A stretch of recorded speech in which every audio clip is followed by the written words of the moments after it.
Emperor Xander of the Saurian Galactic Empire smashed his armored fist on the warship's control panel, cracking the display, as reports of 500,000 human warships pouring into Imperial space bombarded the bridge. The Saurians, rulers of 3,000 star systems, had demanded Earth pay an annual tribute, but the humans sent their entire armada instead. Just days before, the Saurians transmitted a subspace ultimatum to Earth: submit to the Empire's rule and provide yearly tithes of resources, or be annihilated. Marcus Robertson, Supreme Commander of Earth's Defense Forces, received the message. The scarred, battle-hardened general read the Emperor's decree twice over, studying every word. The Saurians thought Earth weak and primitive, an easy conquest to strip of resources. But Robertson knew better. Under his leadership, humanity had quietly advanced far beyond what the arrogant Xander could imagine. Anti-gravity propulsion, inertial dampeners, energy shields, antimatter warheads. Earth's technology put the Saurians to shame. Robertson walked into the United Earth Federation Assembly Hall. Every leader, senator, and councillor fell silent as the revered general took the podium. "The Saurian Empire has made a grave miscalculation," Robertson said, his voice calm but forceful. "They believe us to be feeble, a mere insect to crush under their heel. I propose we send them a message they will never forget. Not a tribute, but a challenge." Robertson pressed a button and a hologram of a colossal armada shimmered to life, filling the cavernous space. "This is our tribute to the Saurians. 500,000 state-of-the-art warships, armed to the teeth with weaponry they cannot begin to comprehend. Let us bring this fleet to their doorstep and show them what humanity is truly capable of." A moment of stunned silence, then a slow clap built into a standing ovation. Earth would unite behind Robertson's audacious plan. Hidden orbital shipyards across the solar system and beyond worked tirelessly to churn out the vessels. The news media and public were kept in the dark, knowing only that a great undertaking to ensure humanity's future was underway. If the plan failed, if the Saurian fleet proved too strong, billions on Earth would pay the price. But Robertson had faith. His people would prevail. As Emperor Xander's deadline neared, Saurian deep space sensors lit up with alarm. An enormous interstellar armada was crossing into the heart of their space, far larger than any in recorded galactic history. Xander grinned a razor-toothed smile, assuming this was the cowed races of 100 worlds, bringing his empire the tribute it deserved. Then a transmission came from the incoming human fleet commander, Robertson himself. "People of the Saurian Empire," the general's voice boomed over every Imperial channel. "We have received your demands, and we reject them utterly. Humanity will never submit to the yoke of a tyrant. We are not here to pay tribute. We are here to challenge your dominion over the galaxy. Threaten Earth or our allies again, and you will face the full might of our civilization." The transmission cut out, leaving the Saurian bridge in stunned silence. Xander seethed with rage, glaring out the viewport at the human fleet that now surrounded his capital world. Hundreds of thousands of sleek, deadly vessels as far as the eye could see. In that moment, the Emperor knew he had just two options: engage this upstart race in a war that could tear his empire apart, or negotiate with a species that had just proved itself advanced far beyond what he ever imagined. The fate of the Saurian race hung on his next choice. On the bridge of his flagship, Robertson allowed himself a rare smile, watching the Saurian homeworld swell before him, the mighty human armada at his back. Humanity had just declared itself loudly and boldly on the galactic stage. A chime rang through the bridge of Robertson's flagship, interrupting his analysis of the recent battle data. The general tapped a button on his command console, and a holographic projection of Emperor Xander flickered to life. The Saurian ruler's scales shimmered under the lights, his reptilian features etched with a mix of anger and desperation. "General Robertson," Xander hissed, his forked tongue darting out between razor-sharp teeth, "I request a meeting to discuss a peaceful resolution to our misunderstanding." Robertson leaned back in his chair, his battle-worn face betraying no emotion. "After your ultimatum and subsequent attack, you expect me to believe you desire peace?" Xander's eyes narrowed. "The alternative is a costly war that benefits neither of our civilizations. Meet me on the neutral moon of Tarkis Prime to negotiate terms." The general hesitated, suspicion gnawing at his gut. The Saurians were not known for their honesty, yet the chance to end the conflict swiftly was tempting. "Very well," Robertson said finally. "I will meet you on Tarkis Prime. But be warned, any treachery will be met with the full force of Earth's military." Xander inclined his head, a sly grin playing across his scaly face as the hologram winked out. Robertson immediately summoned his most trusted officers and elite guard commandos. If the Saurians planned to betray them, they would be ready. As Robertson's shuttle approached the designated meeting site on Tarkis Prime, scanners detected multiple Saurian stealth ships positioning themselves around the area. The general's face hardened. It seemed his instincts about Xander's intentions were correct. He signaled the cloaked human dropships trailing his own vessel, ordering the elite guard to prepare for a potential confrontation. Robertson stepped into the conference room, his hand resting on the hilt of his plasma pistol. Across the table, Xander stood flanked by a dozen heavily armed Saurian soldiers. The Emperor's eyes glittered with malice. "General Robertson," Xander purred, "I'm pleased you accepted my invitation. Now let us discuss the terms of Earth's surrender." Robertson's eyes flashed. "Surrender? I thought this was a negotiation for peace." Xander chuckled darkly, spreading his clawed hands. "Peace, yes. The peace that will come when humanity submits to Saurian rule. Did you really think I would let your upstart species threaten my empire?" He nodded to his soldiers, who leveled their weapons at Robertson and his entourage. "You walked right into my trap, General."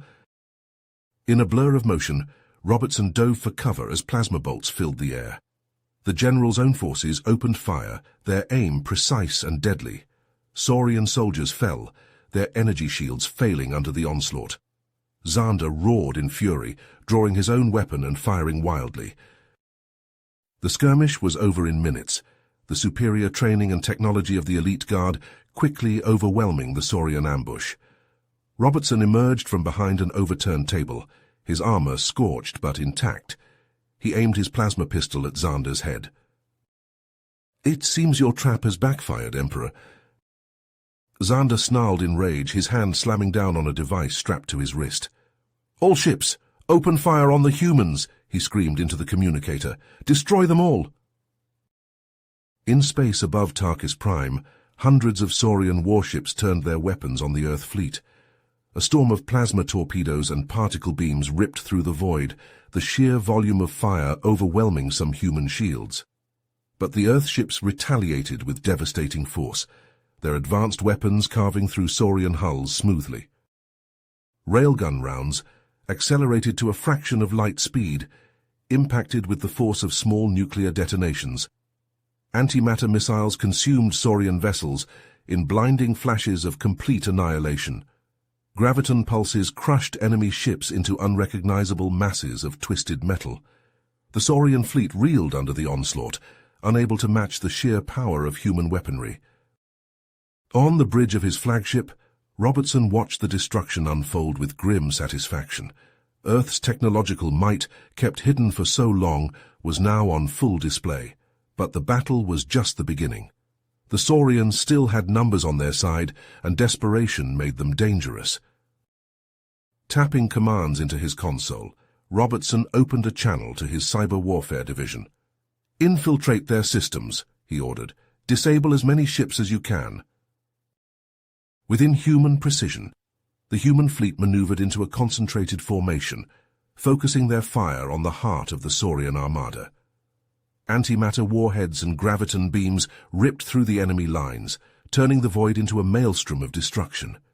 Xander's ship, a massive dreadnought overflowing with weapons, loomed at the center of the chaos. Earth's cyber attacks bore fruit, causing weapon systems to malfunction and engines to fail on over a third of the Saurian fleet. Faced with mounting losses and the terrifying power of human technology, Xander finally realized the folly of his ambition. With a roar of frustration, he ordered his remaining ships to retreat. The battered Saurian fleet limped away from Tarkis Prime, leaving the battlefield in Earth's hands.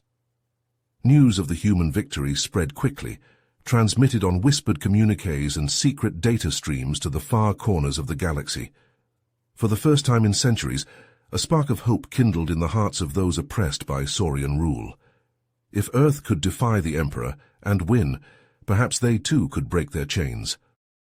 In his throne room, Xander paced like a caged animal, his tail lashing in agitation. The humans had made a fool of him, shattering the aura of invincibility that kept his empire in line. He could not let this stand. Summoning his most loyal generals and advisors, the Emperor began to plot his revenge. But he would have to be cautious. Another direct confrontation with Earth's superior technology would be disastrous. Instead, Xander would turn to cunning and guile. He would rally the vassal races, exploiting their fear and resentment to build a coalition against the humans. Back on Earth, Robertson was hailed as a hero, his bold strategy and leadership saving countless lives. But the old general knew this was only the beginning. The Saurians would not simply accept defeat. They would strike again, harder and more ruthlessly than before. The United Earth Federation Council convened an emergency session, debating the next steps in the conflict. Some advocated suing for peace, willing to negotiate a truce with the Saurians. Others, emboldened by their victory, called for a full-scale invasion of Saurian space. Robertson listened to the arguments, his mind already racing ahead. They had won a battle, but the war was just beginning. Earth had to press its advantage, bring the fight to the Saurians before they could regroup and retaliate. The fate of humanity, and perhaps the entire galaxy, hung in the balance. The general straightened his shoulders, feeling the weight of responsibility settling heavily upon him. Whatever came next, he would be ready. Earth would be ready. The chains of Saurian oppression would be broken at any expense. Robertson stared at the classified intelligence reports, his brow furrowed. The Saurian dark energy weapons posed an existential threat to Earth and its allies. He thumped his hand on the desk. "We need to counter this technology," he growled to his assembled staff. "Get me our top scientists. We're going to reverse engineer this damn thing." For weeks, Earth's brightest minds toiled in underground labs, poring over data from covert missions. Robertson paced the halls, checking in constantly. Finally, after countless setbacks, a breakthrough came. Dr. Elara Chen burst into Robertson's office, her eyes wild with excitement. "General, we've cracked it. We can manipulate dark energy." Chen's face fell. "We need an immense power source to weaponize it effectively. Nothing we have comes close." Robertson rubbed his chin, deep in thought. Then it hit him. "The antimatter reactor, it's our only shot." He called an emergency meeting with Earth's leaders, laying out his audacious plan. The room erupted in heated debate. "The risks are unacceptable," shouted one official. "That reactor could vaporize half the solar system if it goes critical." Robertson stood firm. "And if we do nothing, the Saurians will vaporize all of us. We're out of options." After tense deliberation, they approved the plan. Robertson wasted no time ordering the human fleet to a secret rendezvous point. As ships gathered, teams of engineers swarmed over the EDF Prometheus, Robertson's flagship. They worked tirelessly, integrating the experimental tech. On the bridge of the Prometheus, Robertson watched the antimatter reactor readings fluctuate wildly.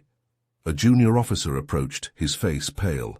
"Sir, long-range sensors detect a massive Saurian fleet inbound. They've found us." Robertson nodded grimly. "Right on schedule. All ships, battle stations, stealth vessels move into position." The vast Saurian armada dropped out of hyperspace, filling the view screen. At their center loomed Xander's monstrous flagship. Robertson keyed the comms. "This is General Robertson. All ships hold position.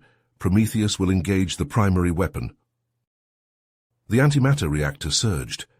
Reality itself seemed to warp as a lance of pure darkness, lashed out from the Prometheus. It struck the Saurian fleet, and ships simply ceased to exist. No explosion, no debris, just gone in an instant. Panic spread through the Saurian ranks. Their vaunted gravimetric shields might as well have been tissue paper. Entire battle groups vanished in the blink of an eye. Robertson barked orders. "Stealth ships detonate antimatter payloads." New suns briefly flared to life as the hidden weapons unleashed their fury. The Saurian fleet, already reeling, was caught in a maelstrom of annihilation. On his flagship's bridge, Emperor Xander watched in slack-jawed horror as his mighty armada disintegrated around him. Alarms blared as the ship shuddered under multiple impacts. "Impossible," Xander hissed. Then in a quavering voice, "All ships, full retreat, abandon the assault." The Saurian fleet scattered, but the humans gave chase. Plasma torpedoes and railgun rounds tore through fleeing vessels. Xander's own flagship shook violently, hull breaches spreading across multiple decks. "My Emperor," a panicked officer shouted, "we must evacuate. The ship is breaking apart." Xander snarled in fury, but allowed himself to be hustled to an escape pod. As it jettisoned away from the disintegrating flagship, he stared back at the battle with cold hatred in his eyes. Word of the stunning human victory spread rapidly. On 100 worlds, oppressed races rose up against their Saurian overlords. The mighty empire that had stood for centuries began to fracture. Back on Earth, Robertson found himself hailed as the savior of humanity. But he took no joy in the adulation. He knew the terrible price of victory. The Prometheus's dark energy weapon had exhausted its antimatter fuel. Their most potent asset now lay dormant. As he gazed out at the seas of cheering faces, Robertson's mind raced. The Saurians would not accept defeat easily. Xander would regroup, consolidate his remaining strength. The next phase of the war loomed on the horizon, promising even greater bloodshed. Robertson squared his shoulders. Whatever came next, Earth would be ready. The fate of humanity and all alien species hung in the balance. Emperor Xander paced the dimly lit war room, his claws clicking against the cold metal floor. The holographic display before him flickered with the aftermath of Earth's devastating attack. Entire fleets reduced to cosmic dust in mere moments. He snarled, baring razor-sharp teeth. "We cannot match their technology," he hissed to his assembled advisors. "We must strike from within." A tall, sleek Saurian stepped forward, Xylox, master of espionage and deception. "My Emperor, I have a plan." Weeks later, Dr. Xander Lee strode through the security checkpoint at Earth's Advanced Weapons Research Facility. His forged credentials passed scrutiny, the guards none the wiser to the Saurian spy beneath the flawless human disguise. Xylox allowed himself a small, satisfied smile as he joined his team in the lab. For months they worked tirelessly. Xylox's operatives wormed their way into critical systems, planting dormant viral code undetected by Earth's security protocols. All the while, they fed a steady stream of intelligence back to the remnants of the Saurian Empire. On the other side of the planet, General Marcus Robertson stood before a gathering of alien diplomats. Representatives from a dozen liberated worlds listened intently as he outlined Earth's vision for a galactic coalition. "Together we can ensure the Saurian threat never rises again," Robertson declared, his voice firm and reassuring. "Earth's technology, combined with your resources and knowledge, will usher in an era of peace and prosperity for all." Murmurs of agreement rippled through the chamber. Robertson allowed himself a moment of satisfaction. The coalition was taking shape, a bulwark against Saurian aggression. Back at the research facility, excitement buzzed through the air. Dr. Elena Chen burst into Robertson's office, her eyes shining with triumph. "General, we've done it," she exclaimed. "The hyperspatial drive is ready for integration. We can outfit the entire fleet within months." Robertson leaned forward, studying the schematics on Chen's tablet. "Faster than light travel," he mused. "This changes everything." Unbeknownst to them, Xylox watched from the shadows, his reptilian eyes gleaming beneath his human disguise. The day of the first test arrived. Robertson stood on the bridge of the EFS Horizon, Earth's newest battlecruiser. Captain Sarah Wells initiated the hyperspatial drive sequence. "All systems nominal," she reported. "Preparing for jump in 3 or 2 A blinding flash engulfed the ship. When it faded, Robertson's stomach lurched. They were nowhere near their intended coordinates. Alarms blared as systems failed across the ship. "Emergency shutdown," Wells shouted. "We're losing containment." Robertson gripped the command console as the ship shuddered violently. They barely managed to limp back to Earth orbit. Similar reports flooded in from other test sites. Ships vanishing into unknown space, catastrophic drive failures, hundreds of lives lost in an instant. Robertson smacked his fist against his desk. "This was no accident," he growled. "Find me answers now." Earth's intelligence apparatus sprang into action. They combed through security logs, analyzed data packets, and interrogated personnel. The trail led to a shocking discovery: Saurian infiltrators at the heart of their most secure facility. Robertson personally led the strike team that stormed the research lab. They captured most of Xylox's operatives, but the mastermind himself slipped away in the chaos. "Track them down," Robertson ordered his intelligence chief. "I want Xylox's head on a pike." For weeks they hunted. Finally, a breakthrough. Encrypted transmissions traced to a remote system on the fringes of former Saurian space. Robertson wasted no time assembling a strike force. The Prometheus, its dark energy weapon primed and ready, led the charge. They emerged from hyperspace into a maelstrom of enemy fire. Saurian warships swarmed around them, lying in ambush. Robertson barked orders as his outnumbered fleet engaged. "Prometheus, fire main weapon," he commanded. The dark energy beam lanced out, carving through Saurian vessels without effort. But something was wrong. The beam flickered, its effectiveness waning. "Sir, they're using some kind of countermeasure," his weapons officer reported. "We can't maintain a lock." Robertson gritted his teeth as the Prometheus shuddered under heavy fire. "Prepare boarding teams," he ordered. "We're taking the fight to them." He led the assault himself, his power armor absorbing blows as they stormed Xylox's fortified base. Saurian defenders fell before their advance, but at a cost. Robertson's team dwindled as they pushed deeper into the complex.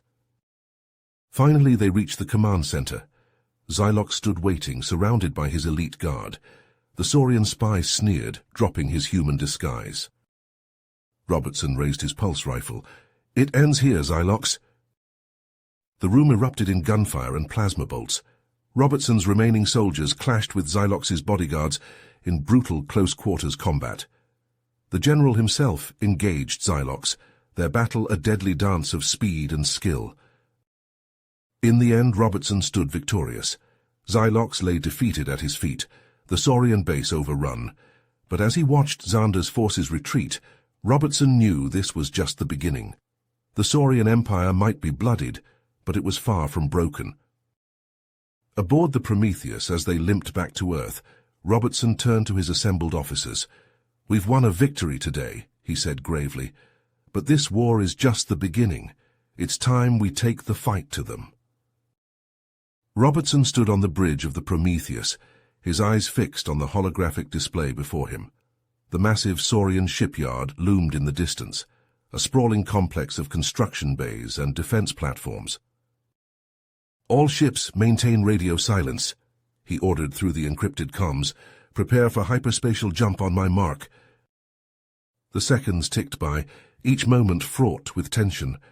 Robertson took a deep breath, steadying himself. Reality warped around them as the human fleet made the precision jump. They emerged from hyperspace, deep within the star system, the element of surprise on their side. For a precious few moments, all was quiet. Then alarms blared across the bridge. Lieutenant Chen's fingers flew across her console. "Sir, Saurian early warning systems have detected us. They're scrambling fighters and capital ships." Robertson nodded grimly. "So much for the element of surprise. All ships, battle stations, engage at will." The void of space erupted in a dazzling display of weapons fire. Saurian fighters swarmed towards the human fleet, met by a hail of railgun rounds and plasma torpedoes. Larger capital ships exchanged devastating broadsides, shields flaring under the onslaught. "Prometheus, target the lead Saurian battlecruiser," Robertson commanded. "Fire main weapon." The dark energy beam lashed out, carving through space. It struck the Saurian vessel amidships, and the massive ship simply ceased to exist. No explosion, no debris, just gone in an instant. But the shipyard itself remained protected. Graviton beams lanced out from its defense platforms, warping space around the human ships. The Prometheus shuddered as one such beam grazed its shields. "Damage report," Robertson barked. "Shields holding at 62%, sir," Chen reported. "But we can't take many more hits like that." Robertson keyed his tactical display, assessing the situation. "We need to take out those defense platforms. Prep the assault shuttles. I'm leading a boarding party." Minutes later, Robertson stood in the Prometheus's launch bay, clad in power armor. A dozen of Earth's finest stood with him, weapons primed. "Our target is the main reactor complex," he briefed them. "We get in, overload the system, and get out, fast and clean. Any questions?" Silence met his words. These were hardened veterans, the best humanity had to offer. The assault shuttles screamed out of the launch bay, weaving through the chaos of battle. Point defense fire from the shipyard peppered their approach, but skilled piloting saw them safely to their target. With a bone-jarring impact, the shuttles slammed into the shipyard's hull. Cutting torches flared to life, carving entry points. Robertson was the first through the breach, pulse rifle at the ready. Saurian defenders swarmed towards them, plasma bolts sizzling through the air. Robertson's team responded with precise, disciplined fire. They pushed forward relentlessly, fighting their way deeper into the complex. Alarms blared as they neared the reactor. A heavy blast door blocked their path, guarded by a squad of Saurian elites in powered exoskeletons. "Cover me," Robertson shouted. He sprinted forward, dodging plasma fire. At the last moment, he activated his suit's energy shield, slamming into the lead Saurian with bone-crushing force. The melee was brutal and swift. Robertson's enhanced strength and reflexes proved the difference. Within moments, the path to the reactor lay open. Inside the reactor chamber, Robertson's team worked quickly. They interfaced with the control systems, initiating an overload sequence. Warning klaxons filled the air as energy levels spiked dangerously. 2 minutes until critical mass, one of the techs reported. "We need to move, sir." Robertson nodded. "Fall back to the shuttles, go." They fought their way back through waves of Saurian reinforcements. Robertson brought up the rear, laying down covering fire as his team made their escape. Back aboard the Prometheus, Robertson watched the battle unfold. The human fleet continued to engage the Saurian forces, drawing their attention away from the sabotaged reactor. "Sir, reactor readings are off the charts," Chen reported. "Detonation imminent." Robertson keyed the fleet-wide comms. "All ships break off and prepare for emergency hyperspace jump. Now."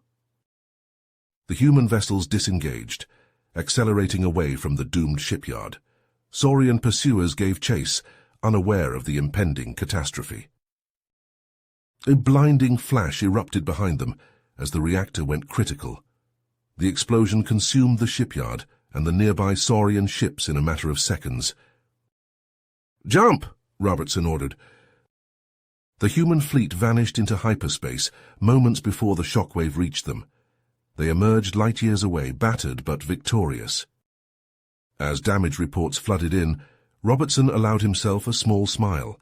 They had struck a crippling blow against the Saurian war machine, but he knew the fight was a long way to go.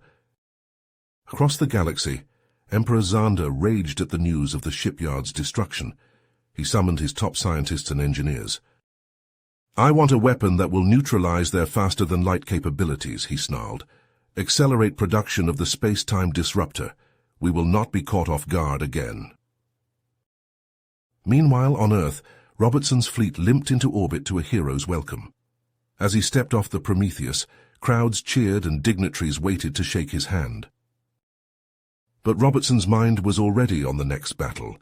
He strode past the ceremonies, heading straight for the war room. There was work to be done. General Robertson stood before a holographic display, studying the intricate schematics of the Saurian research facility. He turned to the woman beside him, her sharp features framed by close-cropped dark hair. "Agent Zara, this mission is critical. If the Saurians complete their space-time disruption weapon, we lose our hyperspatial advantage." Zara nodded, her eyes scanning the facility's layout. "My team is ready, sir. We've trained for weeks in the simulator."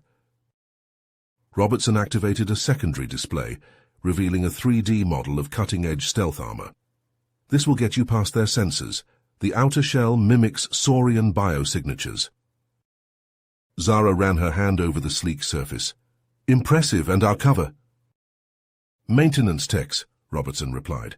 "We've fabricated credentials that should hold up under scrutiny. Get in, gather intel, and if possible, sabotage their research." Weeks later, Zara crouched in a dimly lit maintenance shaft, sweat beading on her forehead despite the suit's cooling system. She tapped her wrist computer, uploading the day's surveillance data to her team. "Security patrols increased by 15% in the last 48 hours, she sub-vocalized. "They're getting close to a breakthrough." Her second-in-command, Jensen, replied via their secure channel. "Agreed. We need to move now." Zara inched forward, using her augmented vision to spot hidden security measures. She reached a junction and carefully removed an access panel, revealing a tangle of conduits and circuitry.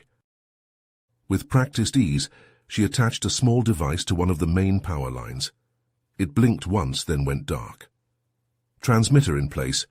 We'll have eyes on their internal comms within the hour." "Intruder alert in Section 7, a voice boomed over the facility's speakers. "All personnel report to stations." Zara exhaled slowly. Section 7 was on the opposite side of the complex. "False alarm," she whispered. "Probably another glitch in their system." The next day, Zara's team gathered in their cramped quarters, disguised as a maintenance supply room. "The weapon is nearly operational," Jensen reported, pulling up classified files on a secure tablet. "They're calling it the Void Ripper. It creates localized areas of distorted space-time, shredding anything caught inside."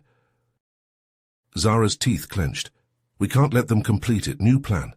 We're going to overload the main reactor and blow this place to hell." The team moved swiftly, planting explosives at key junctures throughout the facility. Zara made her way to the primary control room, her heart racing as she approached the main console. She inserted a data spike, bypassing security protocols. Warning lights flashed as she initiated the overload sequence. Suddenly, a plasma bolt sizzled past her head.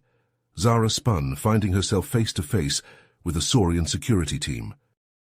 Zara dove for cover as more bolts filled the air. She returned fire with her concealed sidearm, downing 2 guards in quick succession. "Abort!" she shouted into her comm. "Everyone get to the extraction point!"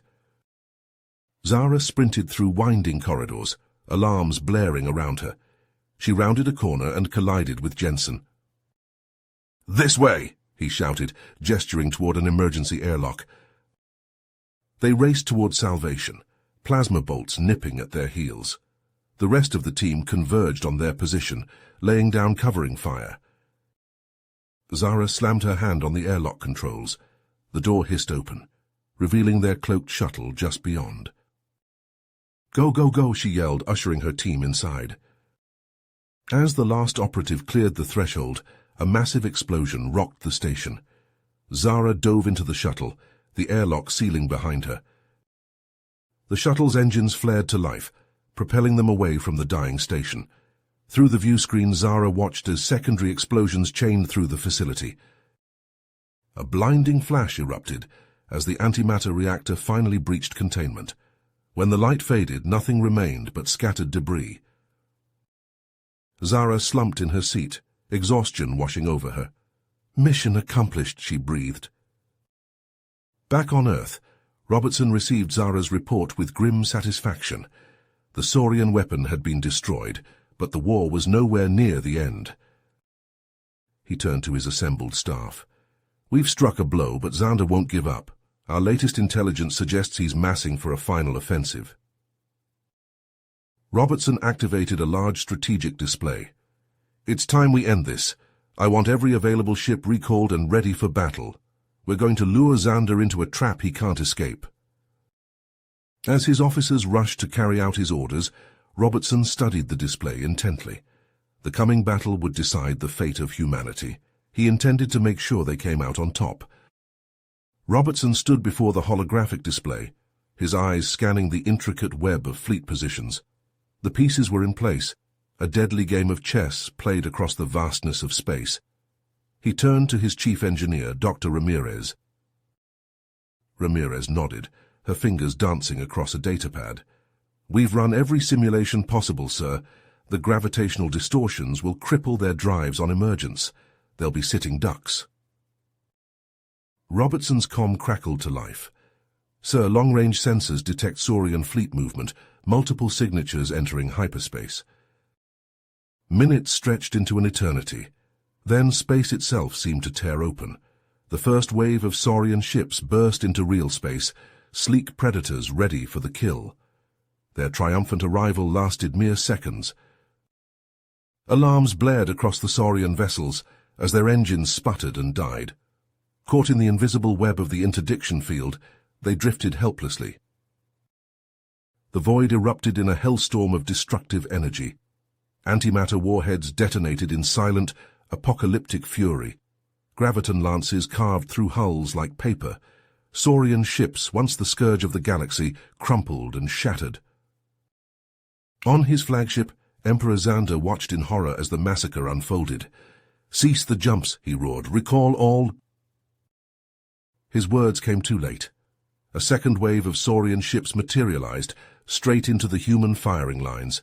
They met the same fate as their brethren, reduced to cosmic debris in moments. Xander's claws dug into his command chair. "Break formation! All ships, evasive action!" But there was nowhere to run. Robertson's fleets pressed their advantage, methodically dismantling the pride of the Saurian armada. Those that tried to flee were cut down. Those that fought died in place. A violent tremor rocked Xander's ship. Warning klaxons shrieked as systems failed across the board. "My Emperor," an officer shouted. "Direct hit to our primary reactor. We're venting atmosphere." Xander snarled in fury, but self-preservation won out. "To the escape pods, now!"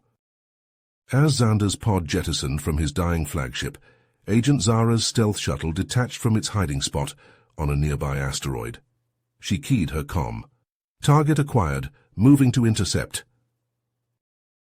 The zero-G battle that followed was brutally swift. Zara's team, trained for this very scenario, swarmed into the pod. Xander fought like a cornered animal, his claws raking across power armor. But in the confined space against superior numbers, the outcome was inevitable. Zara slammed the Emperor against a bulkhead, mag cuffs snapping into place. "Emperor Xander," she said, allowing herself a grim smile, "you're under arrest." Word of Xander's capture spread like wildfire. Across the battlefield, Saurian ships began powering down weapons, raising shields in the universal signal of surrender. Robertson watched the capitulation unfold on his tactical display. He let out a long breath, feeling the weight of countless lives, human and Saurian, settle on his shoulders. "Send out recovery teams," he ordered. "I want every surrendering ship secured and every piece of debris catalogued. This war isn't over until we say it's over." As the hours stretched into days, human forces fanned out across former Saurian space. Some worlds welcomed them as liberators, others required shows of force, but the Empire's grip had been broken. In a secure holding cell deep within Earth's most fortified military complex, Xander awaited his fate. The once mighty Emperor was brought before a somber assembly of galactic leaders. A human judge's voice rang out. "Emperor Xander, you stand accused of crimes against sentient life on a scale unprecedented in galactic history. How do you plead?" Xander's eyes blazed with defiance, but his voice betrayed his fallen state. "I acted only to ensure the supremacy of my people, as any true leader would." The judge's gaze was cold. "Let the trial begin." The judge's gavel echoed through the silent chamber, signaling the end of Xander's trial. As the Saurian Emperor was led away, Robertson's comm unit buzzed. He stepped into a private alcove, activating the secure channel. "Sir, we've got a situation," Agent Zara's voice crackled. "Our deep space probes picked up unusual activity in the outer rim. It's Zartok." "A significant force, sir. At least 36 capital ships and supporting craft. They've gone dark, but we tracked their last known trajectory to the Thalassian Nebula." "Understood. Meet me in the war room in 10. Minutes later, Robertson stood before a holographic display of the galaxy, studying the blinking red indicator marking Zartok's last known position. Around him, his top advisors and military commanders waited in tense silence. "Ladies and gentlemen," Robertson began, "the war isn't over. Zartok's forces represent a clear and present danger to the stability we've fought so hard to achieve." He manipulated the display, zooming in on the nebula. "Our victory means nothing if we allow this insurgency to fester. We need a plan to root them out, and fast." Admiral Chen, a grizzled veteran of countless campaigns, stepped forward. "A full-scale assault would be costly, sir. That nebula's a maze of radiation and gravitational anomalies. We'd be fighting blind." Robertson nodded, considering. His eyes fell on the adjacent holding cell indicator, where Xander awaited his fate. A plan began to form. "We use Xander," he said quietly. "Offer Zartok a choice, surrender or watch their emperor die." The room erupted in hushed murmurs. General Yvonne Kilpatrick raised her voice above the din. "Sir, with all due respect, that's a dangerous gambit. If we execute Xander, we risk martyring him. The hardliners could use that as a rallying cry." Robertson met her gaze. "And if we don't, we show weakness. Zartok needs to understand the stakes." Days passed as Robertson's forces combed the outer rim, hunting for Zartok's hidden base. Finally, a breakthrough came. Robertson stood on the bridge of his flagship, staring at the swirling mass of the asteroid field before him. Somewhere in that cosmic debris field lurked his prey. "Broadcast on all frequencies," he ordered. "I want every Saurian ship to hear this." The communications officer nodded, and Robertson cleared his throat. "This is General Marcus Robertson of the United Earth Forces. To all Saurian vessels under the command of Warlord Zartok, I offer you this one chance. Surrender immediately and accept the terms of the new Galactic Charter, or face the consequences of your continued rebellion." He paused, allowing his words to sink in. "To demonstrate the seriousness of this ultimatum, know this. Emperor Xander stands trial for his crimes against sentient life. His fate rests in your hands. Surrender now, or watch your emperor face justice." Robertson cut the transmission, turning to his second-in-command. "Now we wait." Billions of beings across countless worlds watched as the evidence was presented. Xander stood in the dock, his once regal bearing now diminished, but his eyes still blazed with defiance. The verdict came swiftly, guilty on all counts, the sentence death. In a solemn ceremony, Xander was led to a stark chamber. A line of human soldiers raised their weapons. The galaxy held its breath. "Ready!" the command rang out. Xander stared down the barrels of the firing squad, his scaled chin held high. The cameras zoomed in on the Emperor's face, capturing every detail for posterity. The report of the rifles was deafening. Xander's body jerked as the rounds found their mark. He crumpled to the ground, and with him fell the last vestiges of Saurian imperial power. The aftermath was immediate. Across former imperial space, Saurian holdouts laid down their arms, but Zartok remained silent, hidden in his asteroid fortress. Days turned to weeks as Zartok's forces waged a brutal guerrilla campaign. Coalition outposts fell to lightning raids, supply lines were disrupted, the newly liberated systems teetered on the brink of chaos. Robertson paced the war room, studying reports of the latest attacks. His staff worked feverishly, trying to predict Zartok's next move. "We need to end this," Robertson growled. "Now! He turned to his intelligence chief. "Plant the bait. Let's give Zartok a target he can't resist." The trap was set. Encrypted transmissions spoke of a top-secret summit of coalition leaders on a remote outpost. The location was chosen carefully, defensible, but seemingly vulnerable to a concentrated assault. Robertson's elite troops moved into position, their ships hidden by the latest cloaking technology. The outpost bristled with concealed weapon emplacements and shield generators. They didn't have to wait long. Zartok's fleet dropped out of hyperspace, a swarm of sleek warships jam-packed with weaponry. "All units, hold fire," Robertson ordered from his command post. "Let them come to us." Zartok's ships moved into attack formation, closing on the outpost. They never saw the threat until it was too late. Robertson's voice rang out. "All units, engage." The space around the outpost erupted in a firestorm of energy weapons and missiles. Caught by surprise, Zartok's ships were cut to pieces. On the outpost's command deck, Robertson watched the battle unfold. A massive Saurian dreadnought, Zartok's flagship, pushed through the chaos, its shields flickering under the assault. "Target that ship," Robertson ordered. "Concentrate all fire." The dreadnought's shields failed under the onslaught. Its hull buckled and split, venting atmosphere and debris into space. "Sir," a young lieutenant called out, "we're detecting an energy spike. They're powering up their hyperdrive." A pinpoint strike from a coalition cruiser lanced through the dreadnought's engine section. The hyperdrive detonated in a spectacular explosion, tearing the ship apart from within. As the last pieces of Zartok's flagship drifted into the void, Robertson turned to his second-in-command. "Status?" "Their fleet is in full retreat, sir. We've captured several vessels, including a command shuttle. Preliminary reports indicate Zartok was—" The dust of war had barely settled when Marcus Robertson found himself facing a new challenge. The grand halls of Earth's most prestigious conference center buzzed with activity as representatives from across the galaxy arrived for the Interstellar Alliance Summit.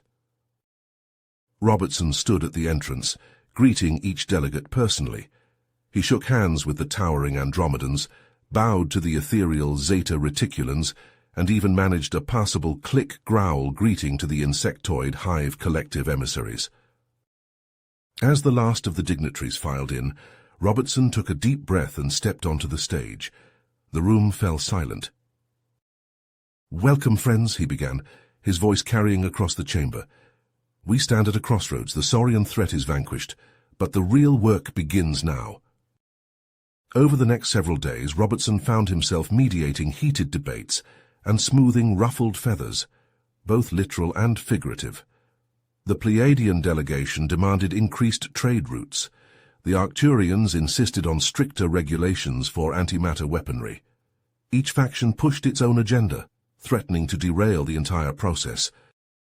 During a particularly tense negotiation, Robertson pulled aside Ambassador Kalax of the Draconis Confederation. "Ambassador," Robertson said quietly, "I understand your concerns about Earth's influence, but consider this.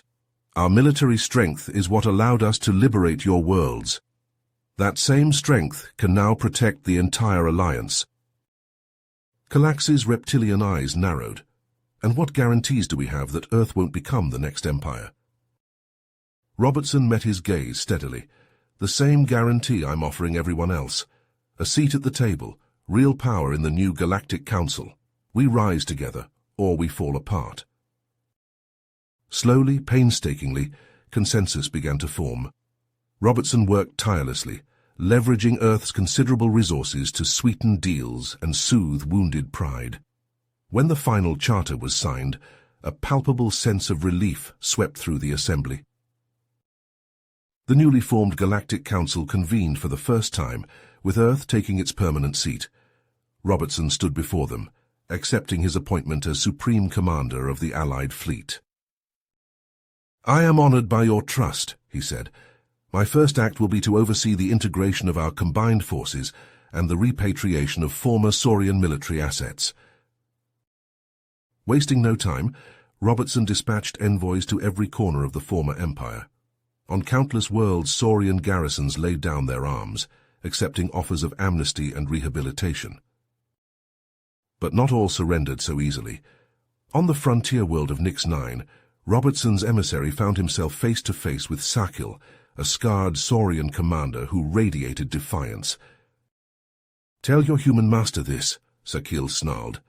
"We are the children of Empire. We will not bow to the very vermin we once ruled." The emissary barely escaped with his life, as Sakil's followers opened fire. Similar reports trickled in from other outlying systems, painting a grim picture of a growing insurgency. Robertson pored over intelligence reports in his war room. "We need to contain this before it spreads," he muttered. But even as he strategized against the Neo-Saurian threat, another crisis demanded his attention. Distress calls flooded in from across Alliance space. Ships vanishing, outposts raided, supply lines disrupted. Robertson studied the attack patterns, a cold realization settling in his gut. These weren't random acts of violence. This was a coordinated campaign of terror. He turned to his assembled staff. "Prepare the Vanguard squadrons for immediate deployment. We'll hit them hard and fast. Show them the Alliance isn't toothless." The next week saw Robertson leading from the front, coordinating lightning strikes against pirate strongholds. The Vanguard ships, equipped with Earth's latest hyperspatial drives, materialized with devastating suddenness, catching the marauders off guard. On the gas giant Thanatos IV, Robertson personally led the assault on a massive pirate base, hidden in the planet's turbulent atmosphere. Vanguard fighters screamed through the swirling clouds, dodging energy bolts and debris as they pounded the base's defenses. Robertson's flagship, the ESS Excalibur, hung in low orbit coordinating the attack. Suddenly, alarms blared across the bridge. The space around Thanatos IV erupted in chaos as Vanguard and Neo-Saurian forces clashed. Robertson barked orders, trying to rally his scattered squadrons, but Sakil's surprise attack had caught them at a disadvantage. A blinding flash lit up the Excalibur's viewports as a Neo-Saurian cruiser rammed one of the Vanguard destroyers, both ships vanishing in a massive explosion. "Evasive maneuvers," Robertson shouted, but it was too late. A barrage of plasma torpedoes slammed into the Excalibur's starboard side. The mighty ship shuddered, emergency klaxons screaming. Robertson gripped his command chair as the ship lurched violently. "Get us out of here. Make for the nearest planetary body." The Excalibur limped away from the battle, trailing debris and escaping atmosphere. On the tactical display, Robertson watched helplessly as his Vanguard forces were slowly overwhelmed. "Sir, we've got a habitable moon within range," the navigator called out. "But our engines are failing. We'll have to make an emergency landing." Robertson nodded grimly. "Do it and send out a distress call to Alliance Command. Let them know we're going dark." The Excalibur plummeted through the moon's atmosphere, Robertson wrestling with the controls as the ship threatened to break apart. With a bone-jarring impact, they crashed into a rocky plateau. For a moment all was still. Then Robertson pulled himself from the wreckage, helping the few surviving crew members to safety. As the adrenaline faded, the gravity of their situation sank in. They were stranded on an uncharted world, their ship a burning hulk, and somewhere above, Sakil and his Neo-Saurian forces were hunting for survivors. Robertson gazed at the alien sky, his mind racing. They had to find a way off this rock, and fast. The fate of the Alliance might well depend on it. The crashed Excalibur lay silent on the alien moon's surface, its once proud hull now a twisted wreck. Inside the ship's shattered bridge, Robertson pulled himself to his feet, wincing at the pain that shot through his body. He surveyed the carnage around him, cracked displays, sparking consoles, and the eerie quiet of a dead ship. "We're alive, sir," she replied, wiping blood from a gash on her forehead. "But comms are down. We can't reach the Alliance." Robertson nodded grimly. "How many survivors?" They gathered their meager supplies and weapons, then ventured out onto the moon's rocky surface. The alien landscape stretched before them, barren and foreboding. In the distance, Robertson spotted a glint of metal. "There," he pointed. "Some kind of structure. It's our best shot for shelter." As they trudged across the uneven terrain, a distant rumble made them freeze. Robertson's eyes widened as he saw Neo-Saurian dropships descending from orbit. "Move!" he shouted. "Double time to that facility." They sprinted for the alien structure, energy bolts from the Neo-Saurian ships sizzling past them. Robertson's lungs burned as he ran, urging his battered crew forward. They reached the entrance just as the first dropship touched down. Inside, they found themselves in a vast, dimly lit chamber. Strange symbols covered the walls and dormant consoles lined the room. Robertson ordered his people to secure the entrance, while he examined a central control panel. As he ran his hands over the alien tech, it hummed to life. Holographic displays flickered into existence, filling the air with swirling data. "Sir," one of his officers called out, "I think I've found the main computer core." Robertson joined him at a pulsing, crystalline structure. As they worked to decipher its interface, the sound of plasma cutters at the entrance spurred them on. "Got it!" Robertson exclaimed as the alien text began to grit into something readable. His eyes widened as he scanned the information. "My God," he breathed. "This facility, it was built to house some kind of superweapon." The blast of an explosion rocked the chamber. Neo-Saurian troops poured through the breach, weapons blazing. Robertson's crew took up defensive positions, returning fire. "Hold them off," Robertson shouted, frantically working to unlock the facility's defenses. Ancient turrets stirred to life, their energy beams cutting through the Neo-Saurian ranks. As the battle raged, Robertson uncovered the true nature of the weapon, a device capable of tearing apart the very fabric of space-time across an entire star system.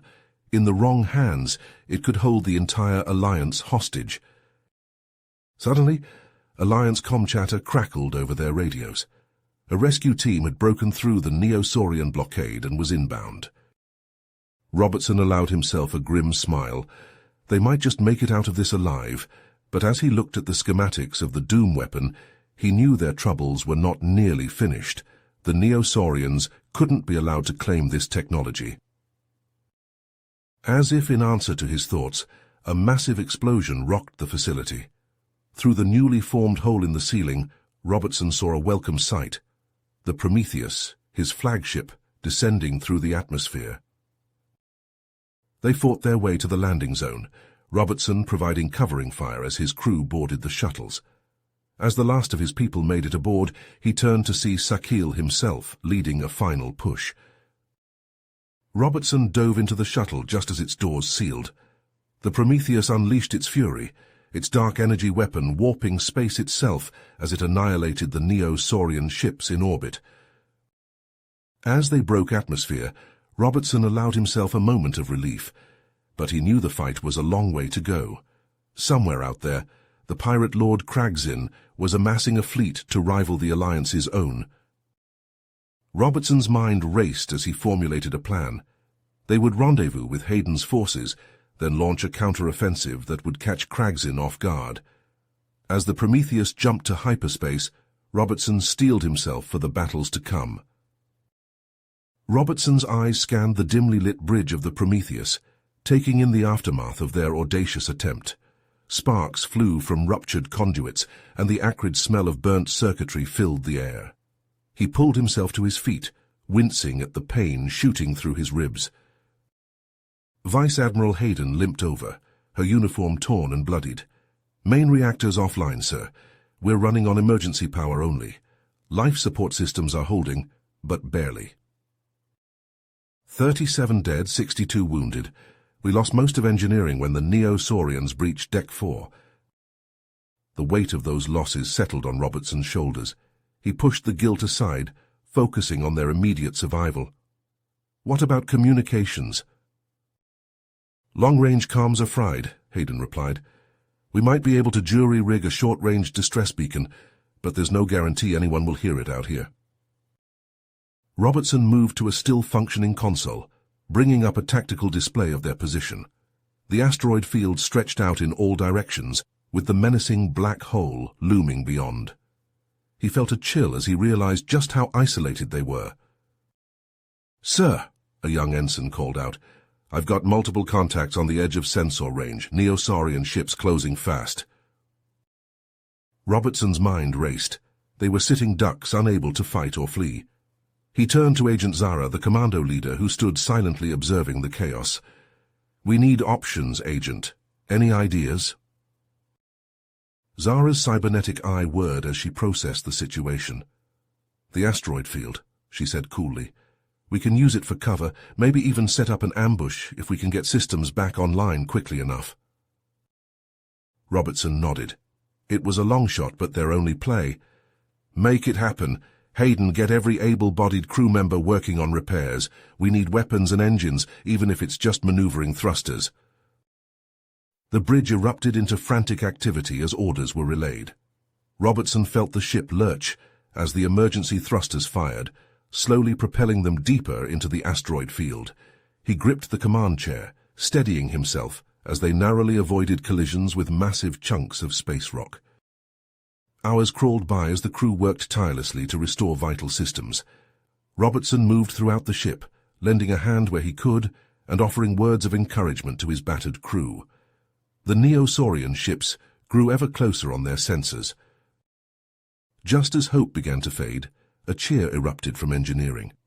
We've got partial power to the main reactor. Hayden's voice crackled over the comms. Weapons are coming online. Robertson allowed himself a small smile. They weren't out of danger yet, but now they had a fighting chance. He returned to the bridge, surveying the asteroid field on the main view screen. A plan formed in his mind. Listen up, he addressed the bridge crew. We're going to use these asteroids as cover and pick off Sarkil's ships one by one. It'll be tight maneuvering, but I know this crew is up to the challenge. A chorus of determined affirmations echoed across the bridge. Robertson took his place in the command chair, fingers dancing across the tactical controls. Bring us about, he ordered.